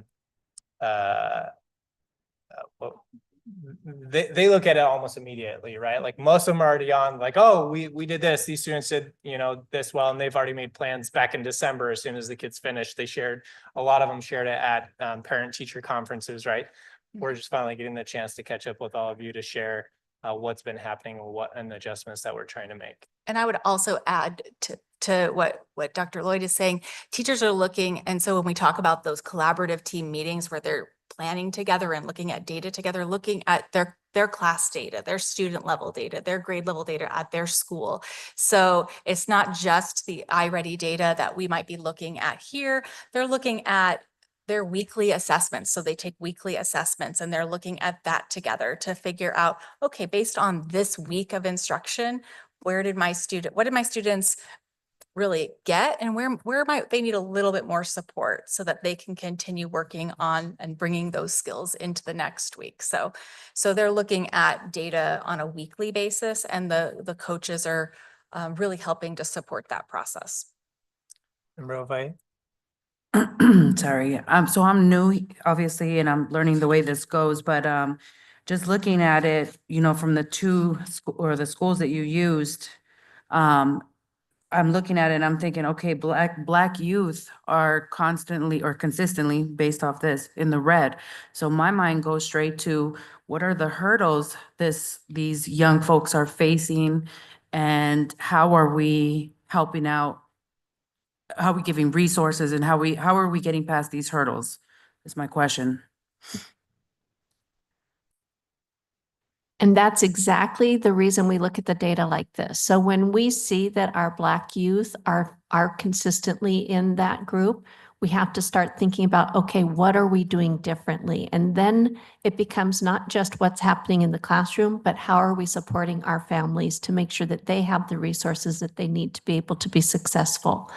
So that was part of the reason that we decided to invest in reading coaches so that we could have reading coaches, reading interventionists who were able to pull students out and give them small group instruction.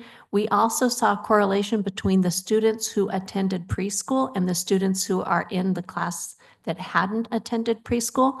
And unfortunately, we can see that that often is a predictor of whether they'll be successful in first and second grade primary reading strategies.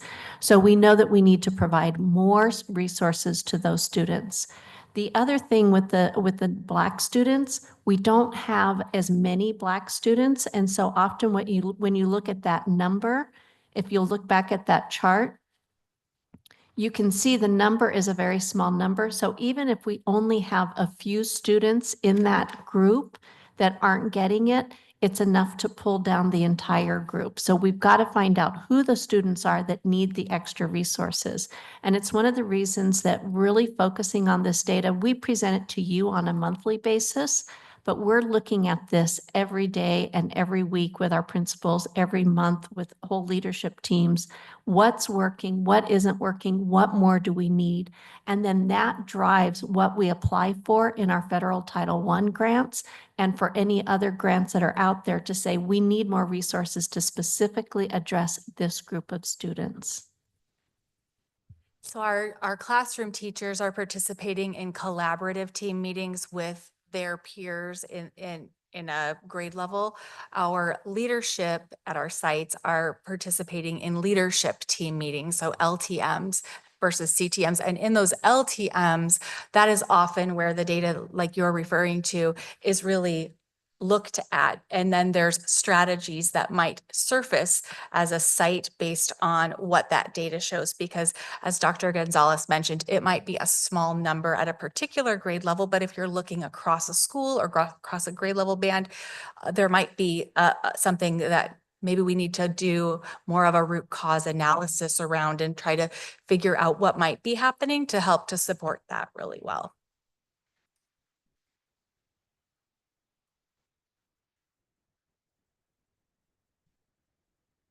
All right.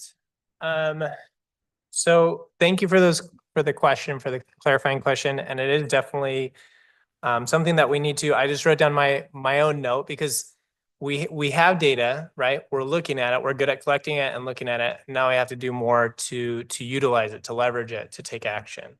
So I appreciate that question. I actually have put a to-do for myself with one of our dashboards that I know doesn't yet have a view to see by ethnicity to make sure to add that. So principals can very easily see which ethnicities may be further behind in their mastery of the grade level standards. So thank you. Yeah, I just want to say, leading with that is that there's a lot of generational trauma that folks have, been dealing with. And so there's a lot to take into consideration, especially with the population we're dealing with. So I was just curious, how do we deal with that? But I'm also very data driven myself. So, I mean, we can get together and talk about some more stuff at some point. Of course. So in terms of how all of our schools are doing, you can see that we have 50% of our students overall who are on track with their reading in first grade. We have about half of our schools who met their target for this year. And those targets, again, were based on previous year's winter data. Most schools did improve from the fall, as you can see. We're still having to work on making sure that everybody understands what their goals are, but also making the plans necessary and being able to monitor it in effective ways to adjust to meet the needs of the student population that they have now, right? Because oftentimes, even with some of these goals, it wasn't the exact same population. If we're setting it last year, right, it's based on not the same students who come in the door when we open our doors in the fall. So there's the continual need to monitor and adjust as we do in education. And that's something that we want to ensure continues to happen.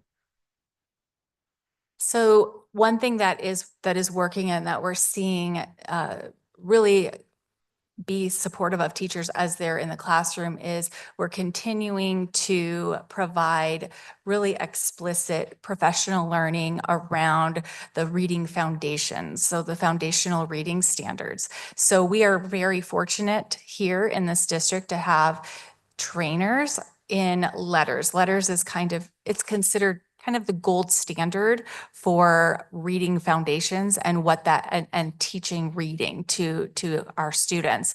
And so we have our own in-house certified trainers for that. So they're able to provide classes for our teachers on an ongoing basis to really help support understanding how the brain learns to read and how to figure out how to help support one student versus another student that might be struggling as a reader. So that is one thing that we're continuing to do and continuing to support.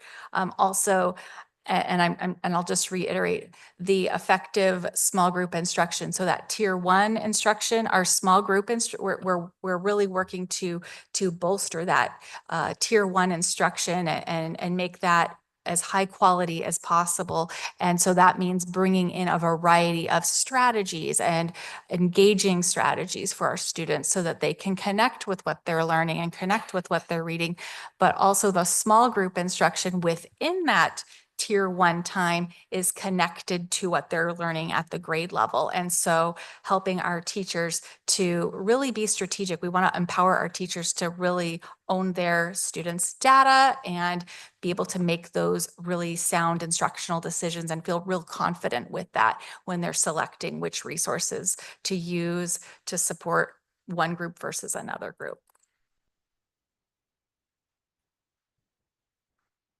Really quick, Dr. Galetti, can you just touch on the tiers and just what that group? So our is? tier 1 instruction, when we say that, we're talking about the whole class. So the whole class instruction, so what the teacher would be providing to everyone. So that's that grade level instruction based on the grade level standards at the rigor of the grade level. Within that time period, there is some time that is set aside to support students with tied to this. It's still the same grade level standards, but what I might need as a student might be a little bit different than what Dr. Lloyd needs as a student. So I might be in a group where we're really working hard on writing, for example, or maybe we're working really hard on particular letter sounds or particular, I don't know, some particular part of the standard within that tier 1 instruction.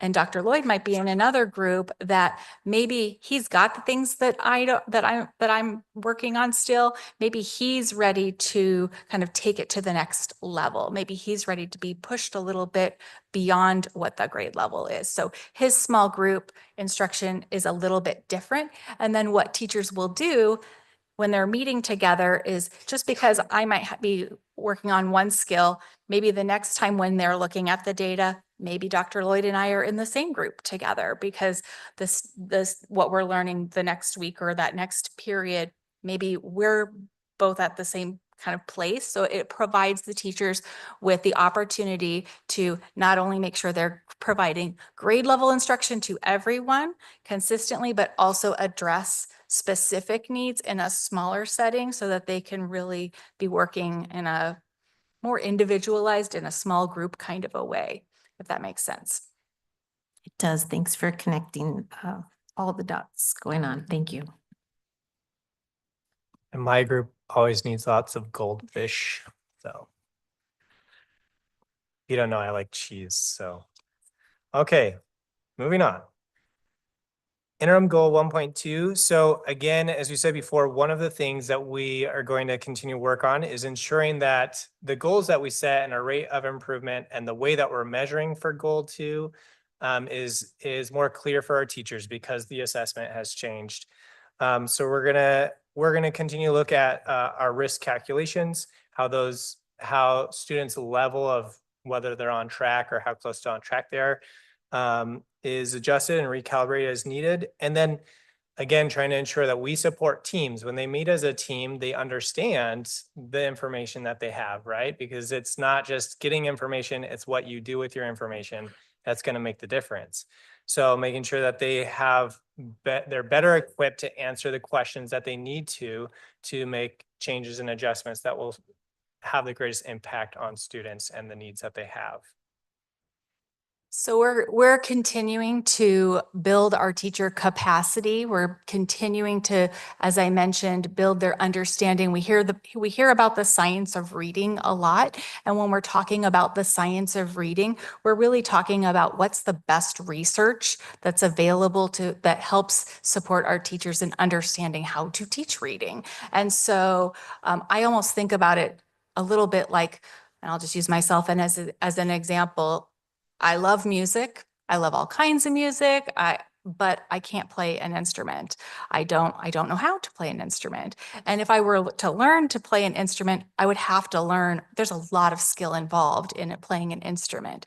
And so where we want to teach our students to love reading, they may love listening to stories. They may love hearing stories read aloud. We want to help each of them be able to read stories themselves. And so there's a lot of pieces to that to get them to be fluent readers who love reading. And so that involves, knowing what letters, knowing the letters, knowing the sounds letters make, et cetera, knowing comprehension, knowing vocabulary. So there's a lot of pieces to that. So we're continuing to build our teachers' capacity with those foundational reading standards, especially at these young grade levels, and helping them to also really almost be a detective to be able to look at their own data to make those determinations for what do my students need? Do they need more support with particular letter sounds? Do they need more support with maybe comprehension, et cetera? And so that is something that we're continuing to do. We're continuing to build that capacity, and we're starting to see some really good models, as we saw today, highlighted here today. So we want to also capitalize on those great models that we have, those great teachers that we have. So if we can capture video, or we can capture examples that then can be shared with others, that's something that is kind of in our plan to elevate those teacher leaders that we have and showcase some of the ways that they're getting the growth that they are getting.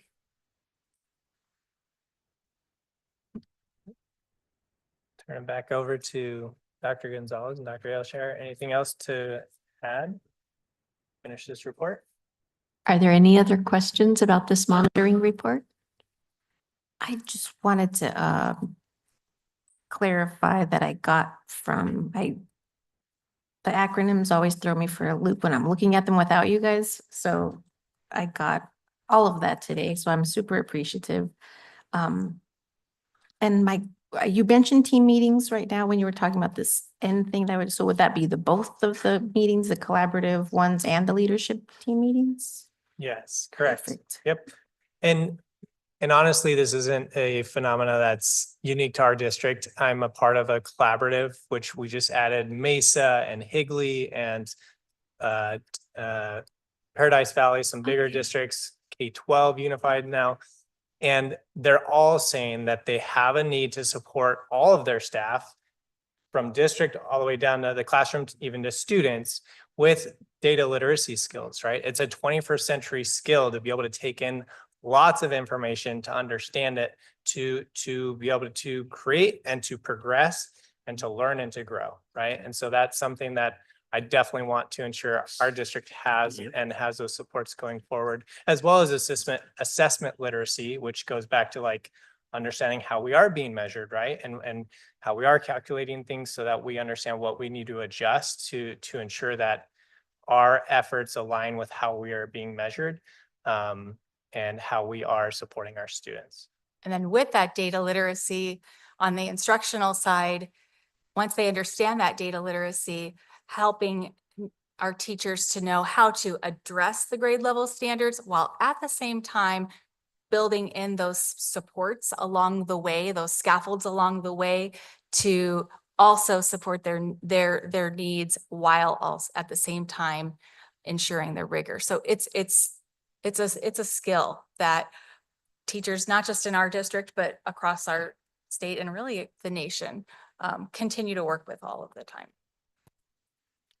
Thank you very much, especially for reminding me about the scaffolding. I love when all of it starts to connect in my head. Do we have any more questions from the board? Anything else you want to share, Dr. Ailshire, Dr. Gonzalez? No, I think we're ready to go over our next goal, which is, You gotta vote. oh, go ahead, Well, vote. Never Our mind. next item? All right, with that, we will move on to our next item.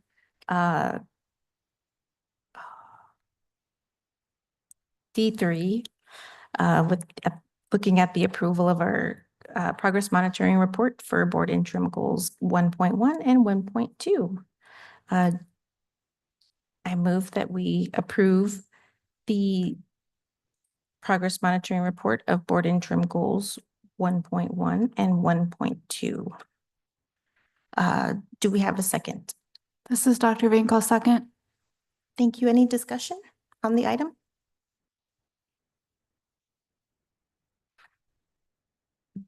All right, with that, may we have a roll call vote to vote on our item? Vote count for Ms. Erica De La Rosa, Aye. Dr. Alicia Vink, Aye. Ms. Carmen Trujillo, Aye. Ms. Erica Ovalle. Aye. Thank you. With that, our motion to approve the progress monitoring report for board interim goals 1.1 and 1.2 passes. We'll move on to item D3, the progress monitoring report of, let's see, I'm sorry, our discussion on progress monitoring for, This is our Board- interim goals for, because we four. had to condense our progress monitoring because of other topics of conversation lately, we're doing both 1 and 4 tonight. So knowing that Dr. Ailshire is really excited to talk about this, I'm going to turn it right over to him. Thank you, thank you. Good evening, Vice President Trujillo, our board, our community and cabinet. So yeah, this is our board goal looking at the percentage of 8th grade students, or actually it's goal number 4.1 is the increase in the percentage of 5th grade students in our focus schools. And again, we identify those focus schools based on previous year's data. These are schools that historically would be struggling in this area. And so these are the areas that we really want to focus on. It's working in these schools, then we want to be replicating that district-wide. In reading from 21% in the winter 23-24 to more than 30% by the 25-26, again, is measured by our district benchmark. And then interim goal 4.2, which is the increase of 6th grade students. This would be the cohort 2027 in focus schools performing on grade level in reading from 12% in the winter of 23-24 to more than 21% by the winter of 25-26, as measured by the district benchmark. So as you can see here, we are steadily making gains in this area. In the 2024, we set our goals at 32% with the overall yearly target goal increasing from that point forward all the way to 2028, where we're looking to attain a goal of 44%. In 2021, we saw that goal at 20% and have been steadily seeing increases since that time in these areas. To the point that the board brought up earlier of making sure that we're not just looking at it at an overall picture, but we're looking at our various subgroups of students as well to make sure that we are really designing instruction that meets the needs of all of our students. And again, so you'll see in some of those categories when you see number of students, that's the number of students that we're measuring in that area. Some you'll see are like less than 10 students, right? So that those are difficult to measure. But in other categories, we see our Hispanic cohort, for example, in the 8th grade coming up of 400 of our students being in that area. But we also look at our subgroup areas in the areas of exceptional student services, our emergent bilingual. And again, I believe we've got that listed in different ways. Like I want to be clear on our vocabulary. When we say emergent bilingual, that is also the same as English language learners. They're synonymous, but we need to be clear on this, that making sure that we're talking about the same groups of students. So to that end, We're going to go ahead and dip into a little bit more detail of 4.1 and 4.2. And again, Dr. Lloyd and Dr. Coletti and their teams led opportunities to go into these focus schools like Garfield and Whittier. As you'll see, those are the focus schools for 4.1, and really do a deep dive of what was going well. And in the case of this particular goal, what are the things that we need to really quickly pivot on to ensure that we are making the gains that we need to reach that 31% target. So with that being said, I want to turn it over to Dr. Lloyd, who's always so fabulous of pointing out his bracket and the fact that he picked Houston and nobody else did. So he's very proud of that. But also being able to look at the data and the trends in data. And then obviously Dr. Galletti being able to shed light on the instructional aspects. So Dr. Lloyd, it's all yours. I am proud of that. I know you are. Sure. I'm very aware. I almost beat him, even though he chose Florida as the champion. I still almost won. Almost. Okay. Didn't quite. So, here we have kind of an unfortunate story, right? These data are actually looking at the same cohort of students over the last 3 years. So when we're looking at winter 22-23, and how many students were on grade level in the winter 22-23 on their reading diagnostic, we had over a third of those students. Last year, it dropped to only 21%, or about 1/5. And this year, it's now showing at 9%. And this is just for that fifth grade cohort at Garfield and Whittier, who we identified, again, based on some of the needs and the trends that we saw previously in the data. And unfortunately, it's in every group that you see here as well. We did not make the improvements that we wanted from the fall to the winter of students moving to on grade level. And as Dr. Ailshire said, we did go to the school. We started asking some questions to understand what are the inputs and outputs, what may need to be adjusted, and I'll turn the time over to Dr. Galletti to share some of those insights. So one of the things that the curriculum instruction team has specifically worked with these schools on is supporting their teachers with collaborative team meetings. So to ensure that they are working together, that they are collaborating, that they are looking at that data in a shared way to make those kinds of instructional decisions. Another thing that we have that we learned is, and this was actually over our, we had a district professional learning day in January. Gosh, I feel like this year's gone so fast. And one of the sessions that we had, we were fortunate to be able to have a secondary English language arts specialist from the Arizona Department of Education come and provide a session on middle grade striving readers. And what that focused on, so I talked a little bit about the science of reading earlier. That is, usually you think about those foundational literacy standards because that's where they exist in those lower grade levels. So as we move up the grade levels, they don't really have those foundational reading standards. However, we have students that still might be experiencing needs or gaps in their learning that need to be addressed. And so the session that we had really focused around middle grade striving readers and what are the strategies, what are the supports, how can we work to address those needs. Many of the teachers walked away from that like, wow, I hadn't heard of that. That's new to me.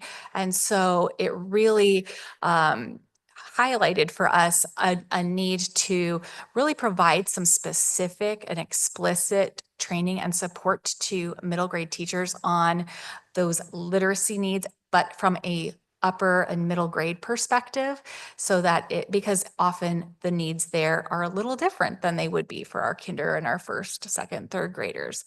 And so we will be bringing in some training really specifically around how to support that with our teachers as well. We also brought in some interventions that are really targeted around multisyllabic words. So how to break down, because often with our older grade learners, it's breaking down those words that are those larger words, those multisyllable words, and trying to figure out the word parts and figure out how they're used within context. And so we have some interventions that we have brought in to support our teachers in helping to support their students with some of those specific skills. So that's been one of those pivots that we've made to help address some of those needs that we still continue to have at these grade levels. And I'll just share, as I dove into the data, I got down into what are called the domains, right? The specific areas of reading.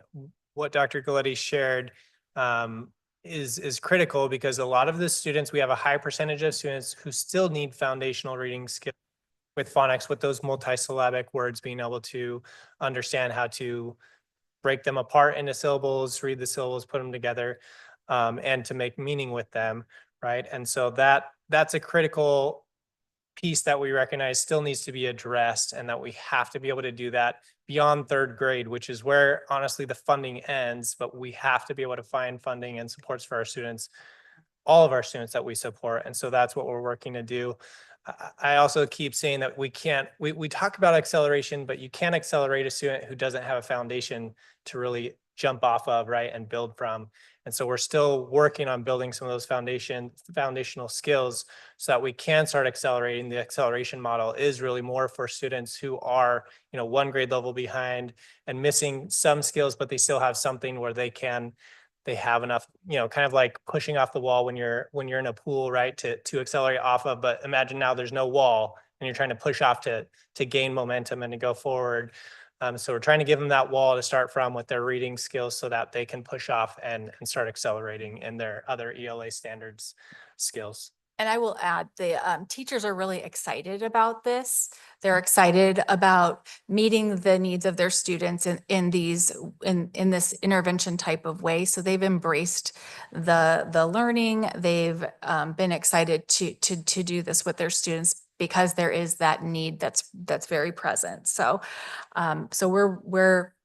we're happy to have an intervention that's really targeting some of those specific needs. I also want to mention too, that our teachers maybe needing this type of training isn't something unique here. Foundational literacy standards, as Dr. Lloyd mentioned, they're really at that K-3 level most of the time. And our teacher preparation programs don't really address foundational reading at upper grade levels most of the time. Most of those programs don't get into that with upper grade students. And so it's really critical that we're able to bring this level of training and support to our teachers to build their self-efficacy and their confidence around ensuring that students in their classrooms are getting what they need.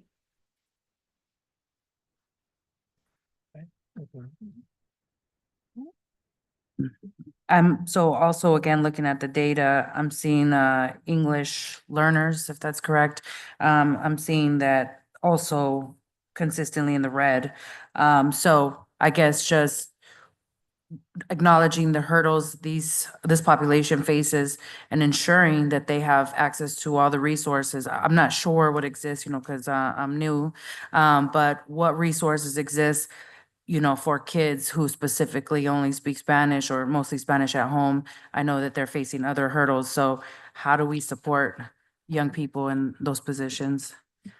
We're very fortunate to have a wonderful EL team here at the district, and they've also trained in these resources that we have, and the EL interventionists are also supporting and embracing this as well.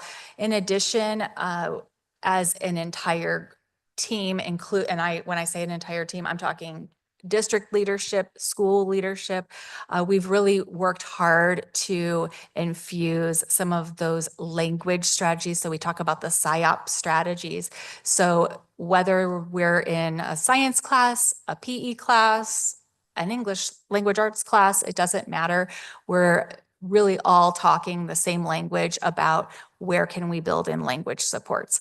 How can we scaffold language to support our students in their comprehension regardless? Or how can we build in opportunities for them to have productive conversations, et cetera? So that's something that as a collective across the district team that our teachers, our leaders at the sites, and our district level leaders as well, we're all constantly looking for those things in classrooms, and our teachers are constantly infusing that. So I share that because it specifically supports our students who are learning English, but it also supports really all of our students as they're learning. So based off those resources you just mentioned, when can we start to see a progression in these test scores? So the intervention resources, I believe I'm gonna try to go with my memory, so don't quote me on the exact week, but I believe we started implementing those. It was after after December, so I think we purchased those, and I think they arrived, and we got them out to sites in February, late February, but there's also training involved with that as well. So our teachers have been involved in that. They're implementing that. I think we'll continue to do this as we get into this next year. So we'll start the year with this. And I think starting the year on that solid footing and getting that intervention in place, in addition to the strong tier 1 instruction that they're receiving in the classroom, I think that is going to be critical in changing some of the outcomes that we're seeing.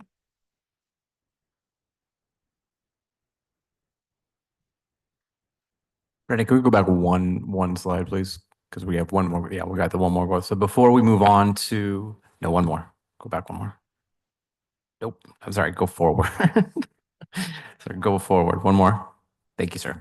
All right. Yeah. Before we move on to a couple of additional questions, which I think the team has been able to sort of articulate a little bit as we've been going along, we wanted to highlight some successes that we're seeing actually in these areas too. So again, depending on what cohort you're looking at any given time, we're going to see these variations. And again, we're still looking at Garfield and Whittier. And so while we're seeing that struggling in 5th grade, we're seeing that same cohort of 6th graders, some successes in there. And then to your point, board member Ovalle, I also want to point out that some of the most prominent successes we've been seeing so far in our SOFG work have been in the areas of our EL learners and our ability to have showing some of the assessment data of their reclassification, showing their successes in some of the writing ELIs. I believe we did that just a few board sessions ago. So it is a 1-2, right? So we want to make sure that we're focusing on them academically, but there's also all these things going on behind the scenes that we're also trying to address. And so we're seeing some real positive gains in those areas by implementing strategies that we know are successful for emerging bilinguals. But emerging bilinguals are just learning the language, and all of our students are needing to learn the language. And so the strategies that we're beginning to adopt district-wide to support those students are some of the same successful strategies that we believe will make an impact on all of our students, regardless of what their language status is. And in fact, many of our emerging bilingual students are really poised to do really well because of their knowledge of 2 different languages. It's an asset, and we really want to value that. That being said, we want to just take a quick moment to celebrate the trends that we're seeing in this data from interim goal to 4.2. So Dr. Lloyd, if you could just highlight some of the takeaways from this. Oh, I thought you were doing a great job. Thank you, sir. And member of one thing I want to point out is with our English language learners specifically, also even with students who receive special education services, it's a I don't know if I'm going to be able to describe it very well, but when those students test out and show that they've made enough progress to no longer receive those services, now they don't fall into the group anymore. So some of why it's always challenging with some of the groups is because as soon as they are doing well enough academically to be able to move and help us like show yellow and green, you know, and some of our colors there, they actually get moved out. So it's a kind of a moving target for us. And also, I think it's something to bring up more in our discussions when we set goals and so forth, is what is appropriate, or how do we measure it in a way that honors the fact that, hey, this student was in EL last year, but they have what's called reclassified, meaning they have passed the AZELA test, so they no longer need services. Should we still count them so that we can see, yeah, they are now on grade level and they have made the progress with their academic English language. And so we are making progress with more of those students. I'm not discounting that we don't have a lot of work to do. Just bringing up again, there's always a story behind the numbers that we need to understand to fully recognize the changes that are needed, as well as what the actual landscape is.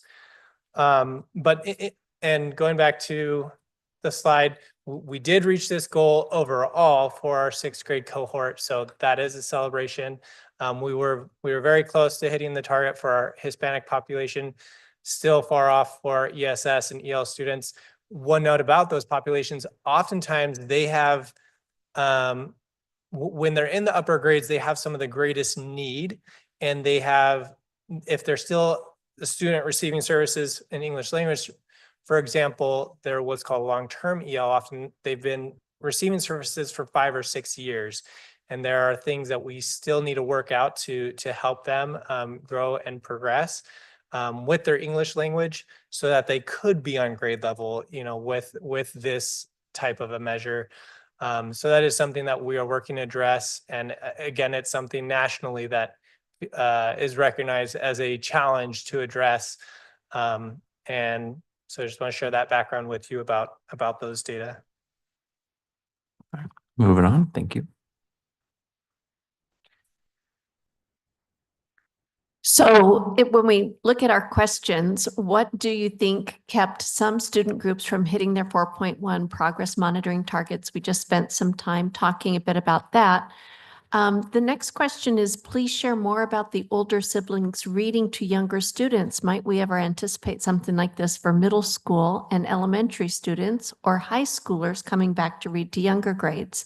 And this is actually something that relates directly back to our progress monitoring of the superintendent goals, not goals, guardrails. This is something that one of our schools has already been using to actually promote middle school reading to younger students. It's a great strategy, and it's something that really helps promote confidence in middle school students, because they're typically reading at a lower grade level, but it's building their confidence in the vocabulary, in reading with expression, in understanding how to phrase, and also to ask questions of their younger peers. And so Lowell Elementary, for 2 of their literacy nights, they did this where they brought older siblings in to read to younger students. And it is a great research strategy. And when they shared that, other faces went, oh, we want to do that also. And bringing back our alumni who have graduated from or matriculated from 8th grade into high school will be another one of those opportunities that we can't wait to be providing for our students.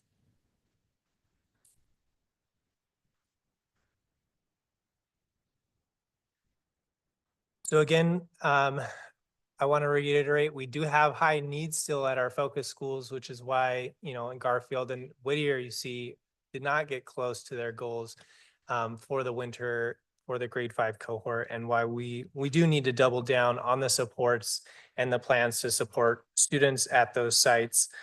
You can see that we've made overall progress from the fall to the winter, and we are very close as a district to improving to the percentage that we wanted to be at for our winter target. So there are a lot of celebrations for the district as a whole with improving the percent of our students who are on grade.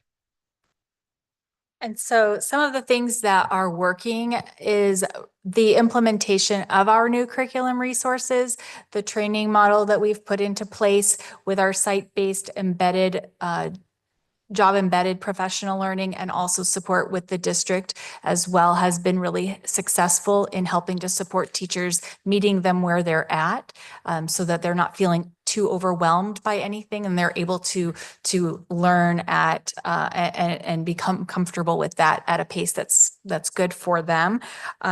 We also are seeing a lot of teacher involvement in our curriculum mapping process at some of these grade levels. And so what that involves is teachers coming together after school hours, and they're diving deep into their grade level standards, and they're diving deep into the resources that they have, and they're engaged in those dialogues and those conversations about supporting students and what could be used or how things should progress, et cetera. So that's been another success.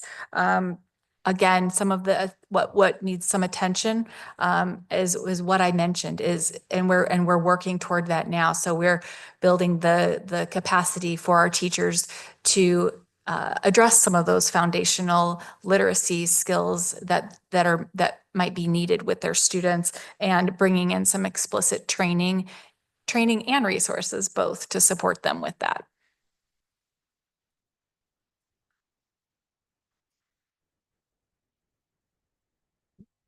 This is our last slide. As you can see, as a district, we set a target of having 22% of our sixth grade students on grade level, and we met that target as a district. Our Whittier students really led the way for the focus schools with improving to 21% of their students on grade level. And we still have some work to do with the Garfield cohort and some of our other schools as well. And one thing to point out is that just because they aren't the focus school does not mean we're not paying attention or we're not providing supports and guidance. That's why we set a goal for all of the schools, and we are tracking progress for all of the schools. Those are schools, though, that we have specific supports and plans in place for, and we'll continue to do that. And so we've highlighted several things that are working. I think another thing that comes to mind that we've highlighted is the importance of family engagement and family literacy and help, and what you had mentioned about the older students reading to the younger students, both to build that confidence, but also to provide role models for some of our younger students at the same time. So building more of those kinds of opportunities for families and for older siblings or older students to engage in reading together and enjoying reading together is one thing that that we'll continue to offer and provide. And I was going to say one other thing and it went right out of my head. Do you have anything else?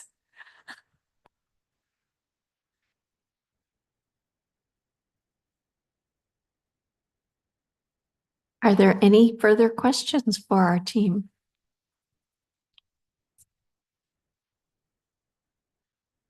That concludes our presentation. Thank you.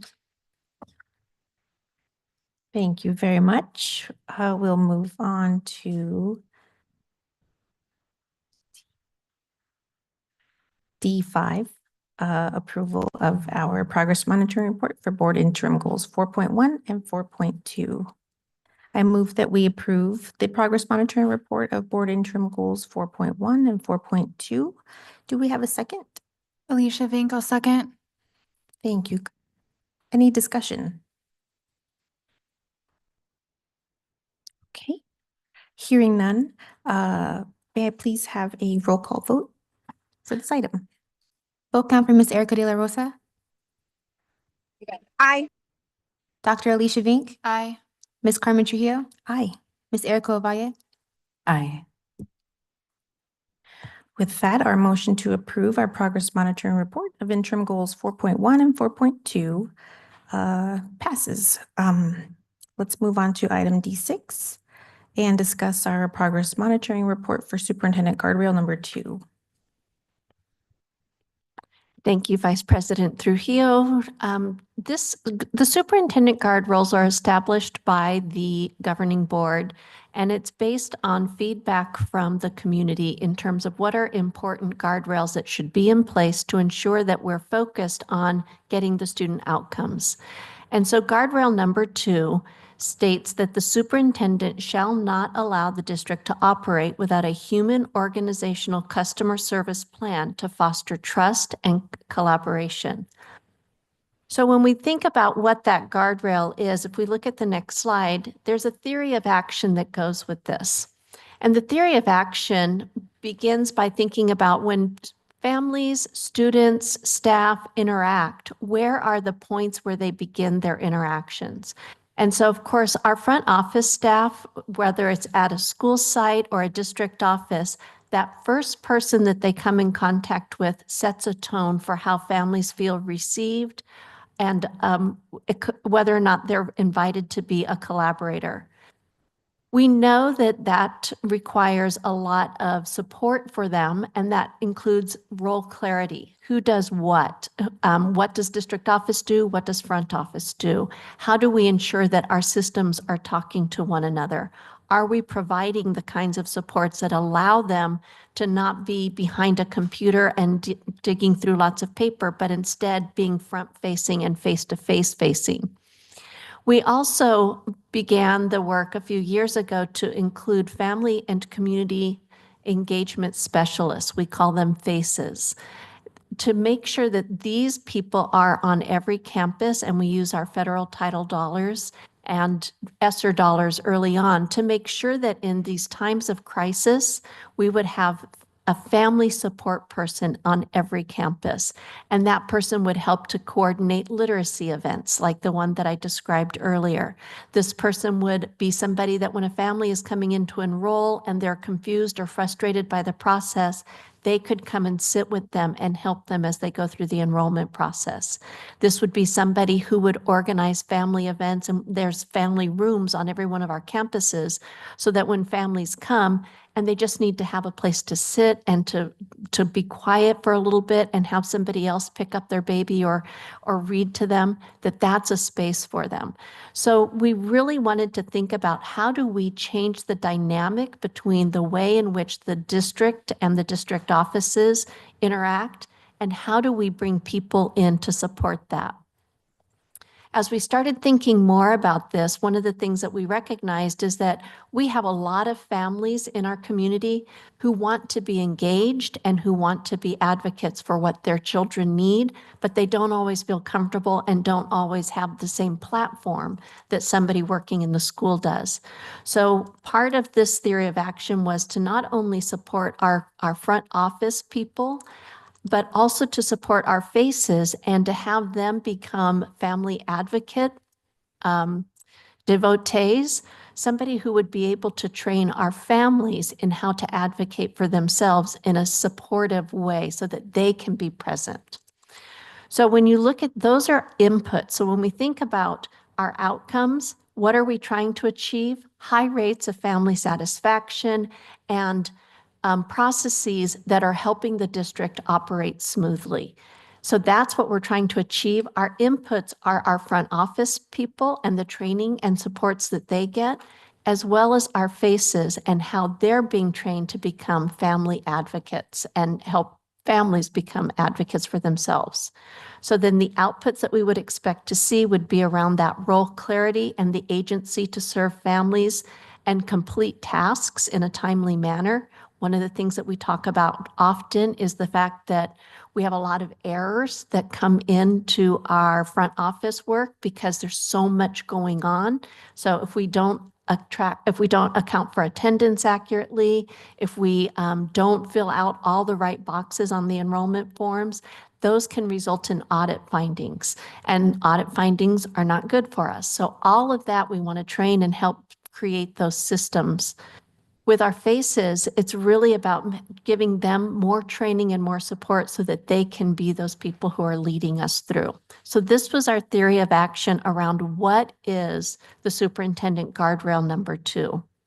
And these were approved by the governing board in September.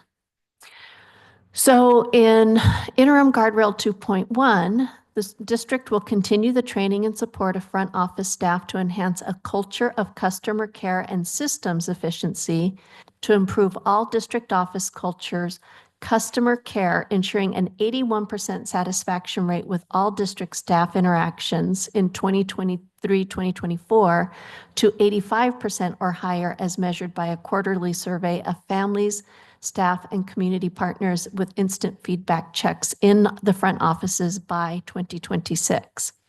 The reason we set these as a 2-year goal is that we really knew we have to put a lot of systems in place for this to happen. For instance, last year we did a district-wide community survey. Our school front office staff rated over 90%, but our district front office staff did not rate at the same rate. So if you looked at it, we're about 81% overall, which most people would say, that's great. but we want to be better. So we believe that by training our front office staff and creating these systems that talk to each other and are supportive, that is going to give them more time to breathe, make fewer errors, and be able to have more of that friendly front facing with parents when they come into the front office.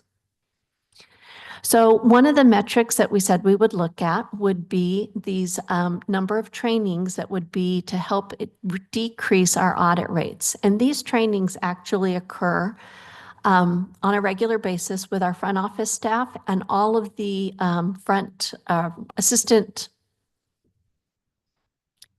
assistants. Thank you. I was like, what are we? The admin assistants. So we do that training with district and with front office staff. We share best practices. Last week, Mr. Whittle came and spoke to all of them about what those audit rates are and how we can look at those and how we can improve those. We're always looking at what do we do to get better. And we also spend time building a community between them. In the same way that we talk about collaborative teaching teams, we want to establish a collaborative front office team so that we're learning from each other and we're supporting each other in the work that we do. So currently, we've not actually gotten to the rate of measuring what the audit error rate is, but our MIS team, because they oversee all of that data input, they have been working with and following up on doing little audits on a regular basis, not counting what our error rate is, but instead looking at, we're going to just pull some random records and check to see how we're doing. And when we do that, we'll give specific feedback back to the school to say, hey, we pulled records and we saw this many records had this error.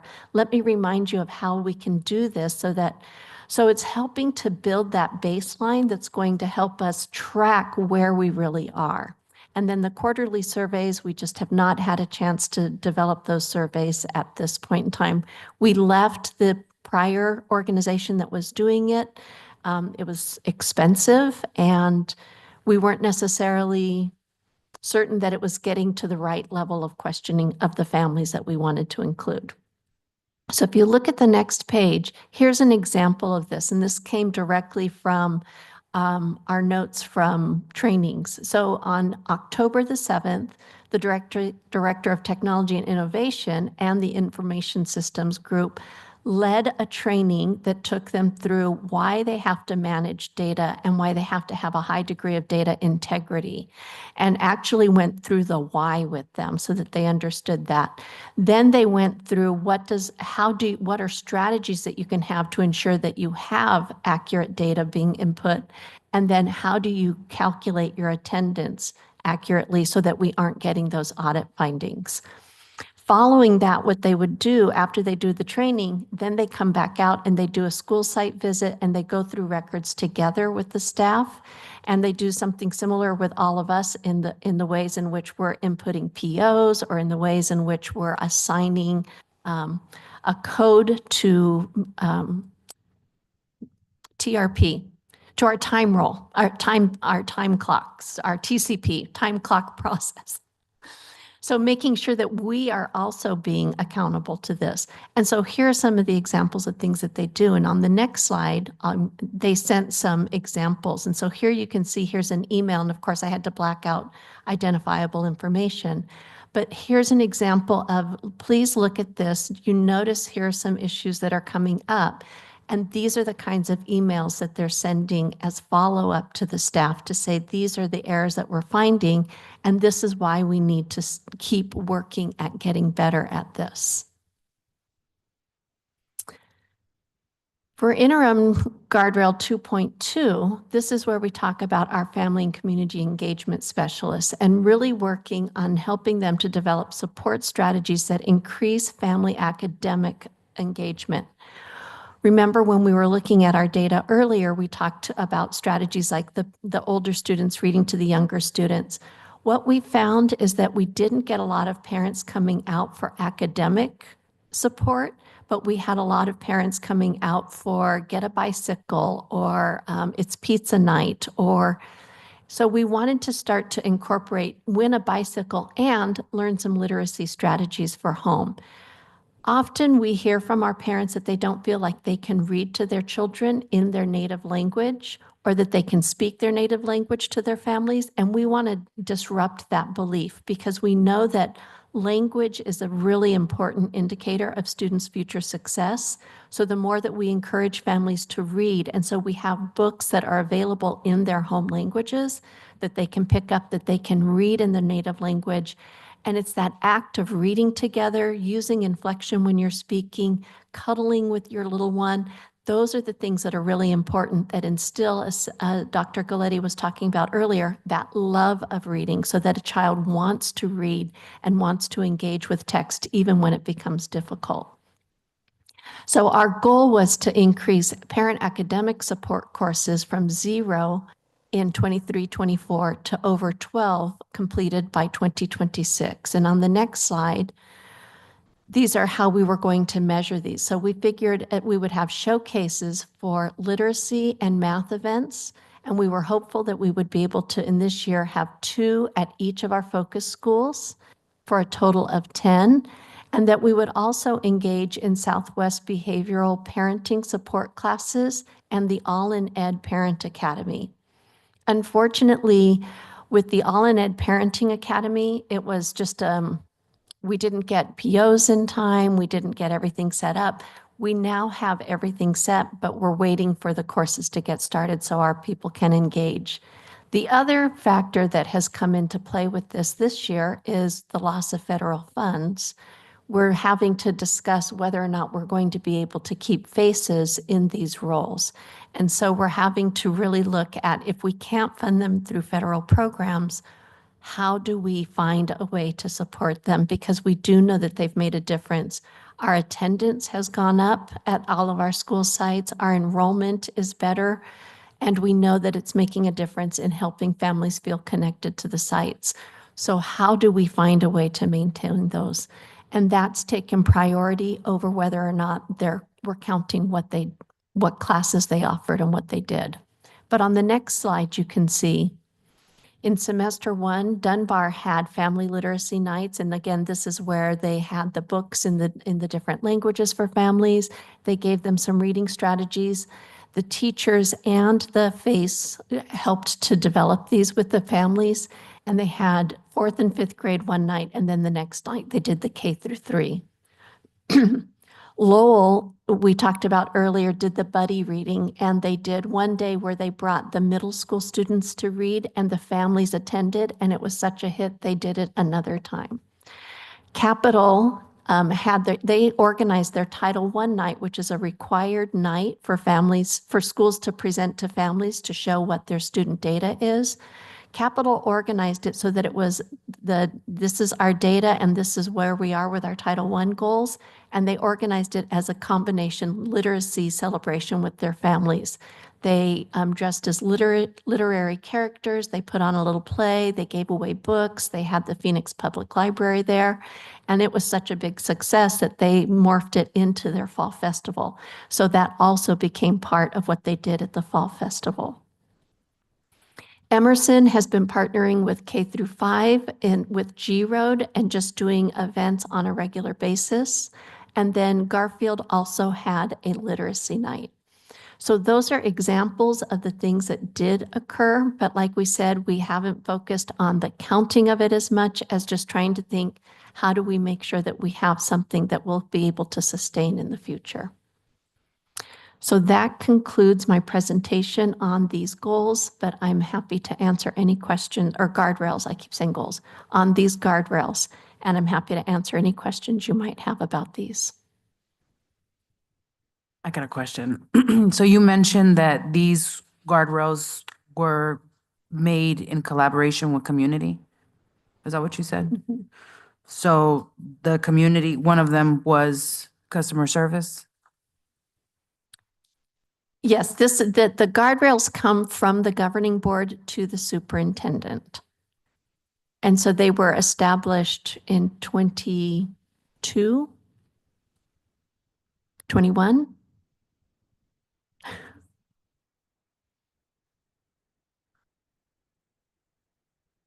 It was when we set these goals, the The governing board did listening sessions in the community and got from the community what the values were that they were hearing from the district or from the community of the district at that time, and then they had a meeting where they set the guardrails for what did they want the superintendent to do to make sure that the community's values came to life in supporting our student outcomes.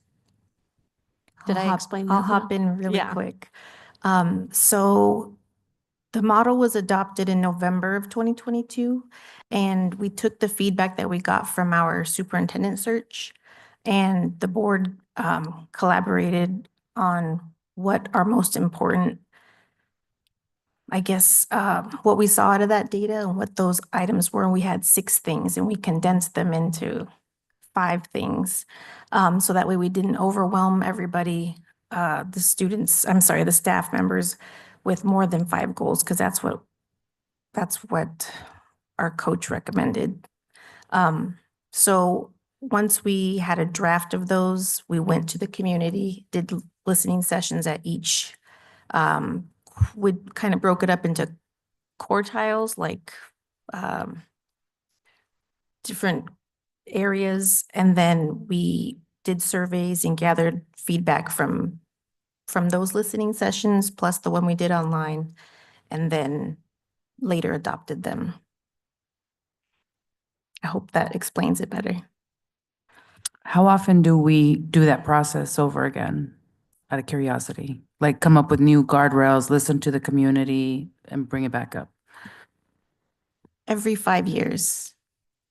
But that's the whole point of having the interims, so that way we meet. We have smaller check-ins to be able to see what's working and what's not working and make adjustments, how Dr. Lloyd was explaining, like before we, get down to year 5's goal. We've been monitoring it in smaller areas and spaces to make sure we know, again, what's working and what's not working. And part of the process is our 2-way communication. And we were trying to bring that to scheduling in January, and we've had a very interesting 90 days of focusing on additional things along with our monitoring. And so we do plan to have those sessions kind of where the board members will kind of pick which days are available to hold them, because it's usually with the way it works is having 2 board members at each listening session. That way there isn't a quorum present, and then it's also not, just one board member by themselves. So we do have that on the radar. We do have those upcoming. We just haven't scheduled those yet with everybody present. So but that is coming up though, because that is a huge part of it where we connect with our students even and explain the governance framework, so they also understand that that's how they hold us accountable. So I hope that helps. Yes, with all due respect, I got a lot of respect for everybody here. But I just see that guardrail as really low hanging fruit. I can think of 100 different things to work with community. Like the second one, I like the faces, ensuring that families have access to resources and stuff like that. There's no doubt. I love that. But yeah, I just think it's kind of like low hanging fruit, and we can step it up in different ways. So I'm just curious about that, and hopefully the next time I'll be around, and hopefully we can, address real issues that the community is facing. Agreed, and that is one of that's part of it, because if we hit these targets early or later, it just depends. That's when new ones will be presented to the board, and if the board doesn't feel that that's in alignment with the main guardrail, then superintendent and administration goes back to the drawing board, gathers our feedback and then presents again, how does this feel now? And that's how that part works. So I'm super glad to hear that because we definitely need that insight, especially from our board member that is so connected to the community. So I'm glad to hear that. Did I explain that to your understanding as well? Yes, I think that aligns with my understanding as well. Do we have any other questions? I had a quick clarifying one. So the meeting that would happen on October 7th, that was from 2024? Sorry. That email was an example from 2024. Okay. There were others. I honestly, that was the easiest one for me to redact, to put in here. But the meetings have been going on all year long. So we meet monthly. And then there's the follow-up where they go back to the schools. I tried redacting another one and I don't have that skill set. Got it. Okay. I'm sorry. I was just asking because I saw the 10/7/2025 date on it. So I wasn't sure if it was something coming up. But that makes a lot more sense that these have been ongoing. And just to clarify, as far as this example, what stands out was, I guess, the difference between the start date and end date of the absence. Yeah, there are very specific, and actually I can let Mr. Whittle, because this is the area that he's expert in. Okay. Yeah, so what stands out here is if you read the email, it's saying, please print the ATD 201 report prior to the student. The ATD 201 report is the attendance. So this student withdrew from the district, and it looks like they did not print the absence report prior to withdrawing the student. That makes a lot more sense. Just not knowing the language or the processes, I guess I'll say. And those are my only two clarifying questions. I would like to kind of understand more about what the Parent Academy and the Southwest Behavioral Parenting programs will look like in our district. If you could share a little more about that. Sure, I'll start, but then we'll also share. Sarah Sims oversees the FACES, so I'll let her speak a little bit about this. The All in Ed Parent Academy is an academy that's designed to help parents understand policy, to understand governance, to understand how they can leverage their voices at different points in the process of their child's education. And so we were very excited about the opportunity to develop something where we would be able to send them because we always have to follow procurement rules and we have to make sure that we've got appropriate funding set aside that's allowable. And with timelines, it was a short time frame to get everything set up and to make sure that there were people who could attend all the days required. We just missed it at the beginning of the year. So we're continuing to work on that. Southwest Behavioral, we actually have a partnership. They participate in our Family and Community Resource Center at Kenilworth. They also have been very instrumental in providing ongoing classes for families at Hurd. And in fact, one of the first times I got to introduce Board Member Ovalle was at a meeting that was being sponsored by and supported with Southwest Behavioral Health. So it's and they do really interesting parenting courses that are based on what the parents are asking for instead of what people are telling them you ought to know. So the parents identify what their needs are, and Southwest Behavioral then provides the resources and somebody to train parents on these topics or discuss them with them. So those are programs that we want to continue to see and expand across the district. Sarah, would you like to add? Sure. And in addition to the Southwest, it's a train the trainers model again. So a core group goes, they're trained, and then they have the ability to go back and train more so that we can sustain that throughout the year. Again, depends on funding. We have to make sure that Southwest has the funding. It was a granting opportunity.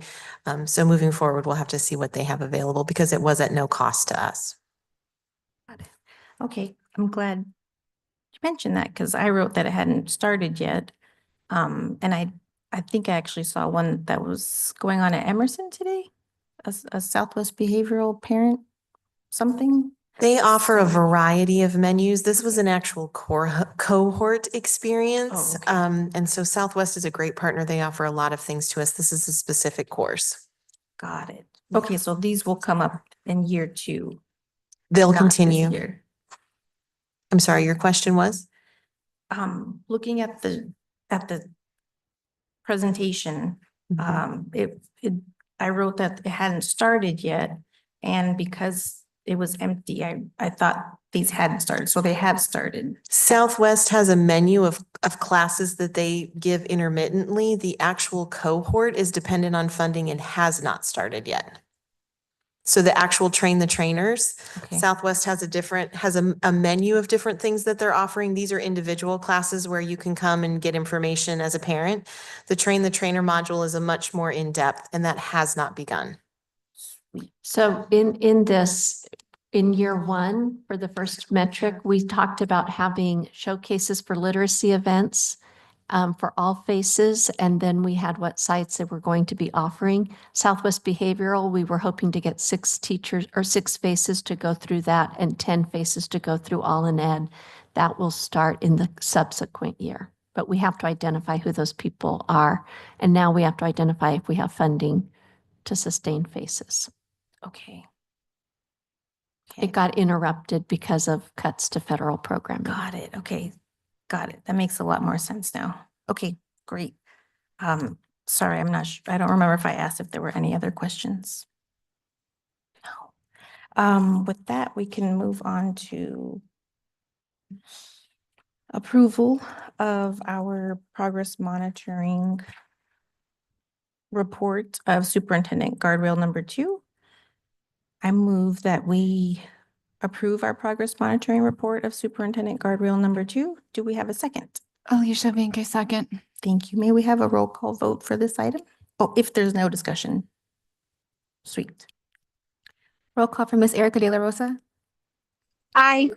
Dr. Alicia Vink, Aye. Ms. Carmen Trujillo, Aye. Ms. Erica Ovalle. Aye.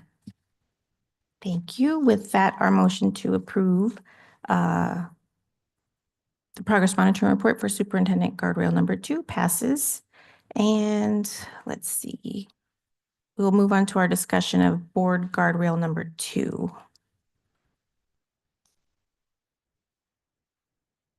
Which I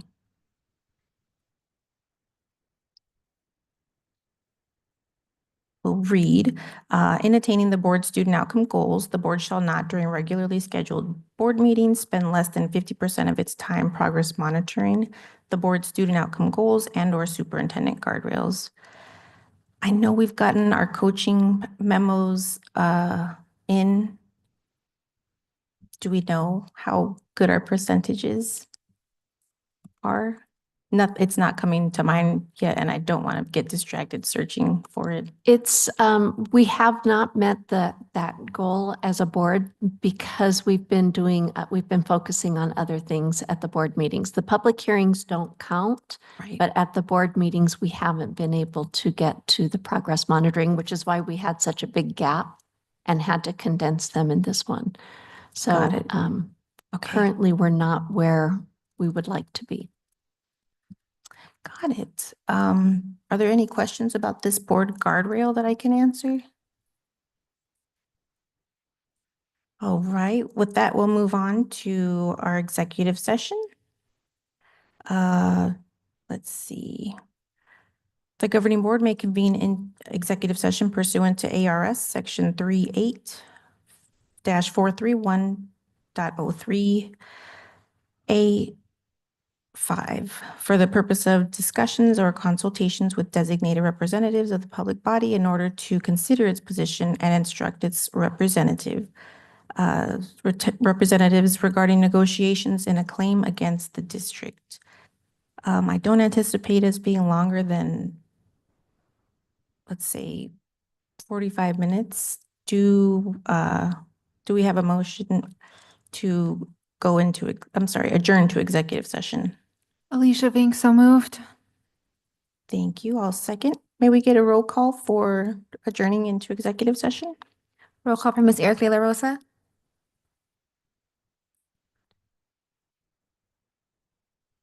Aye. Dr. Alicia Vink, Aye. Ms. Carmen Trujillo, Aye. Ms. Erica Ovalle. Aye. Thank you. With that, we'll adjourn at 8:10 PM and see you back here shortly.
I'd like to resume to regular session for this evening. Do we have Board Members De La Rosa and Board Member Ovaya present?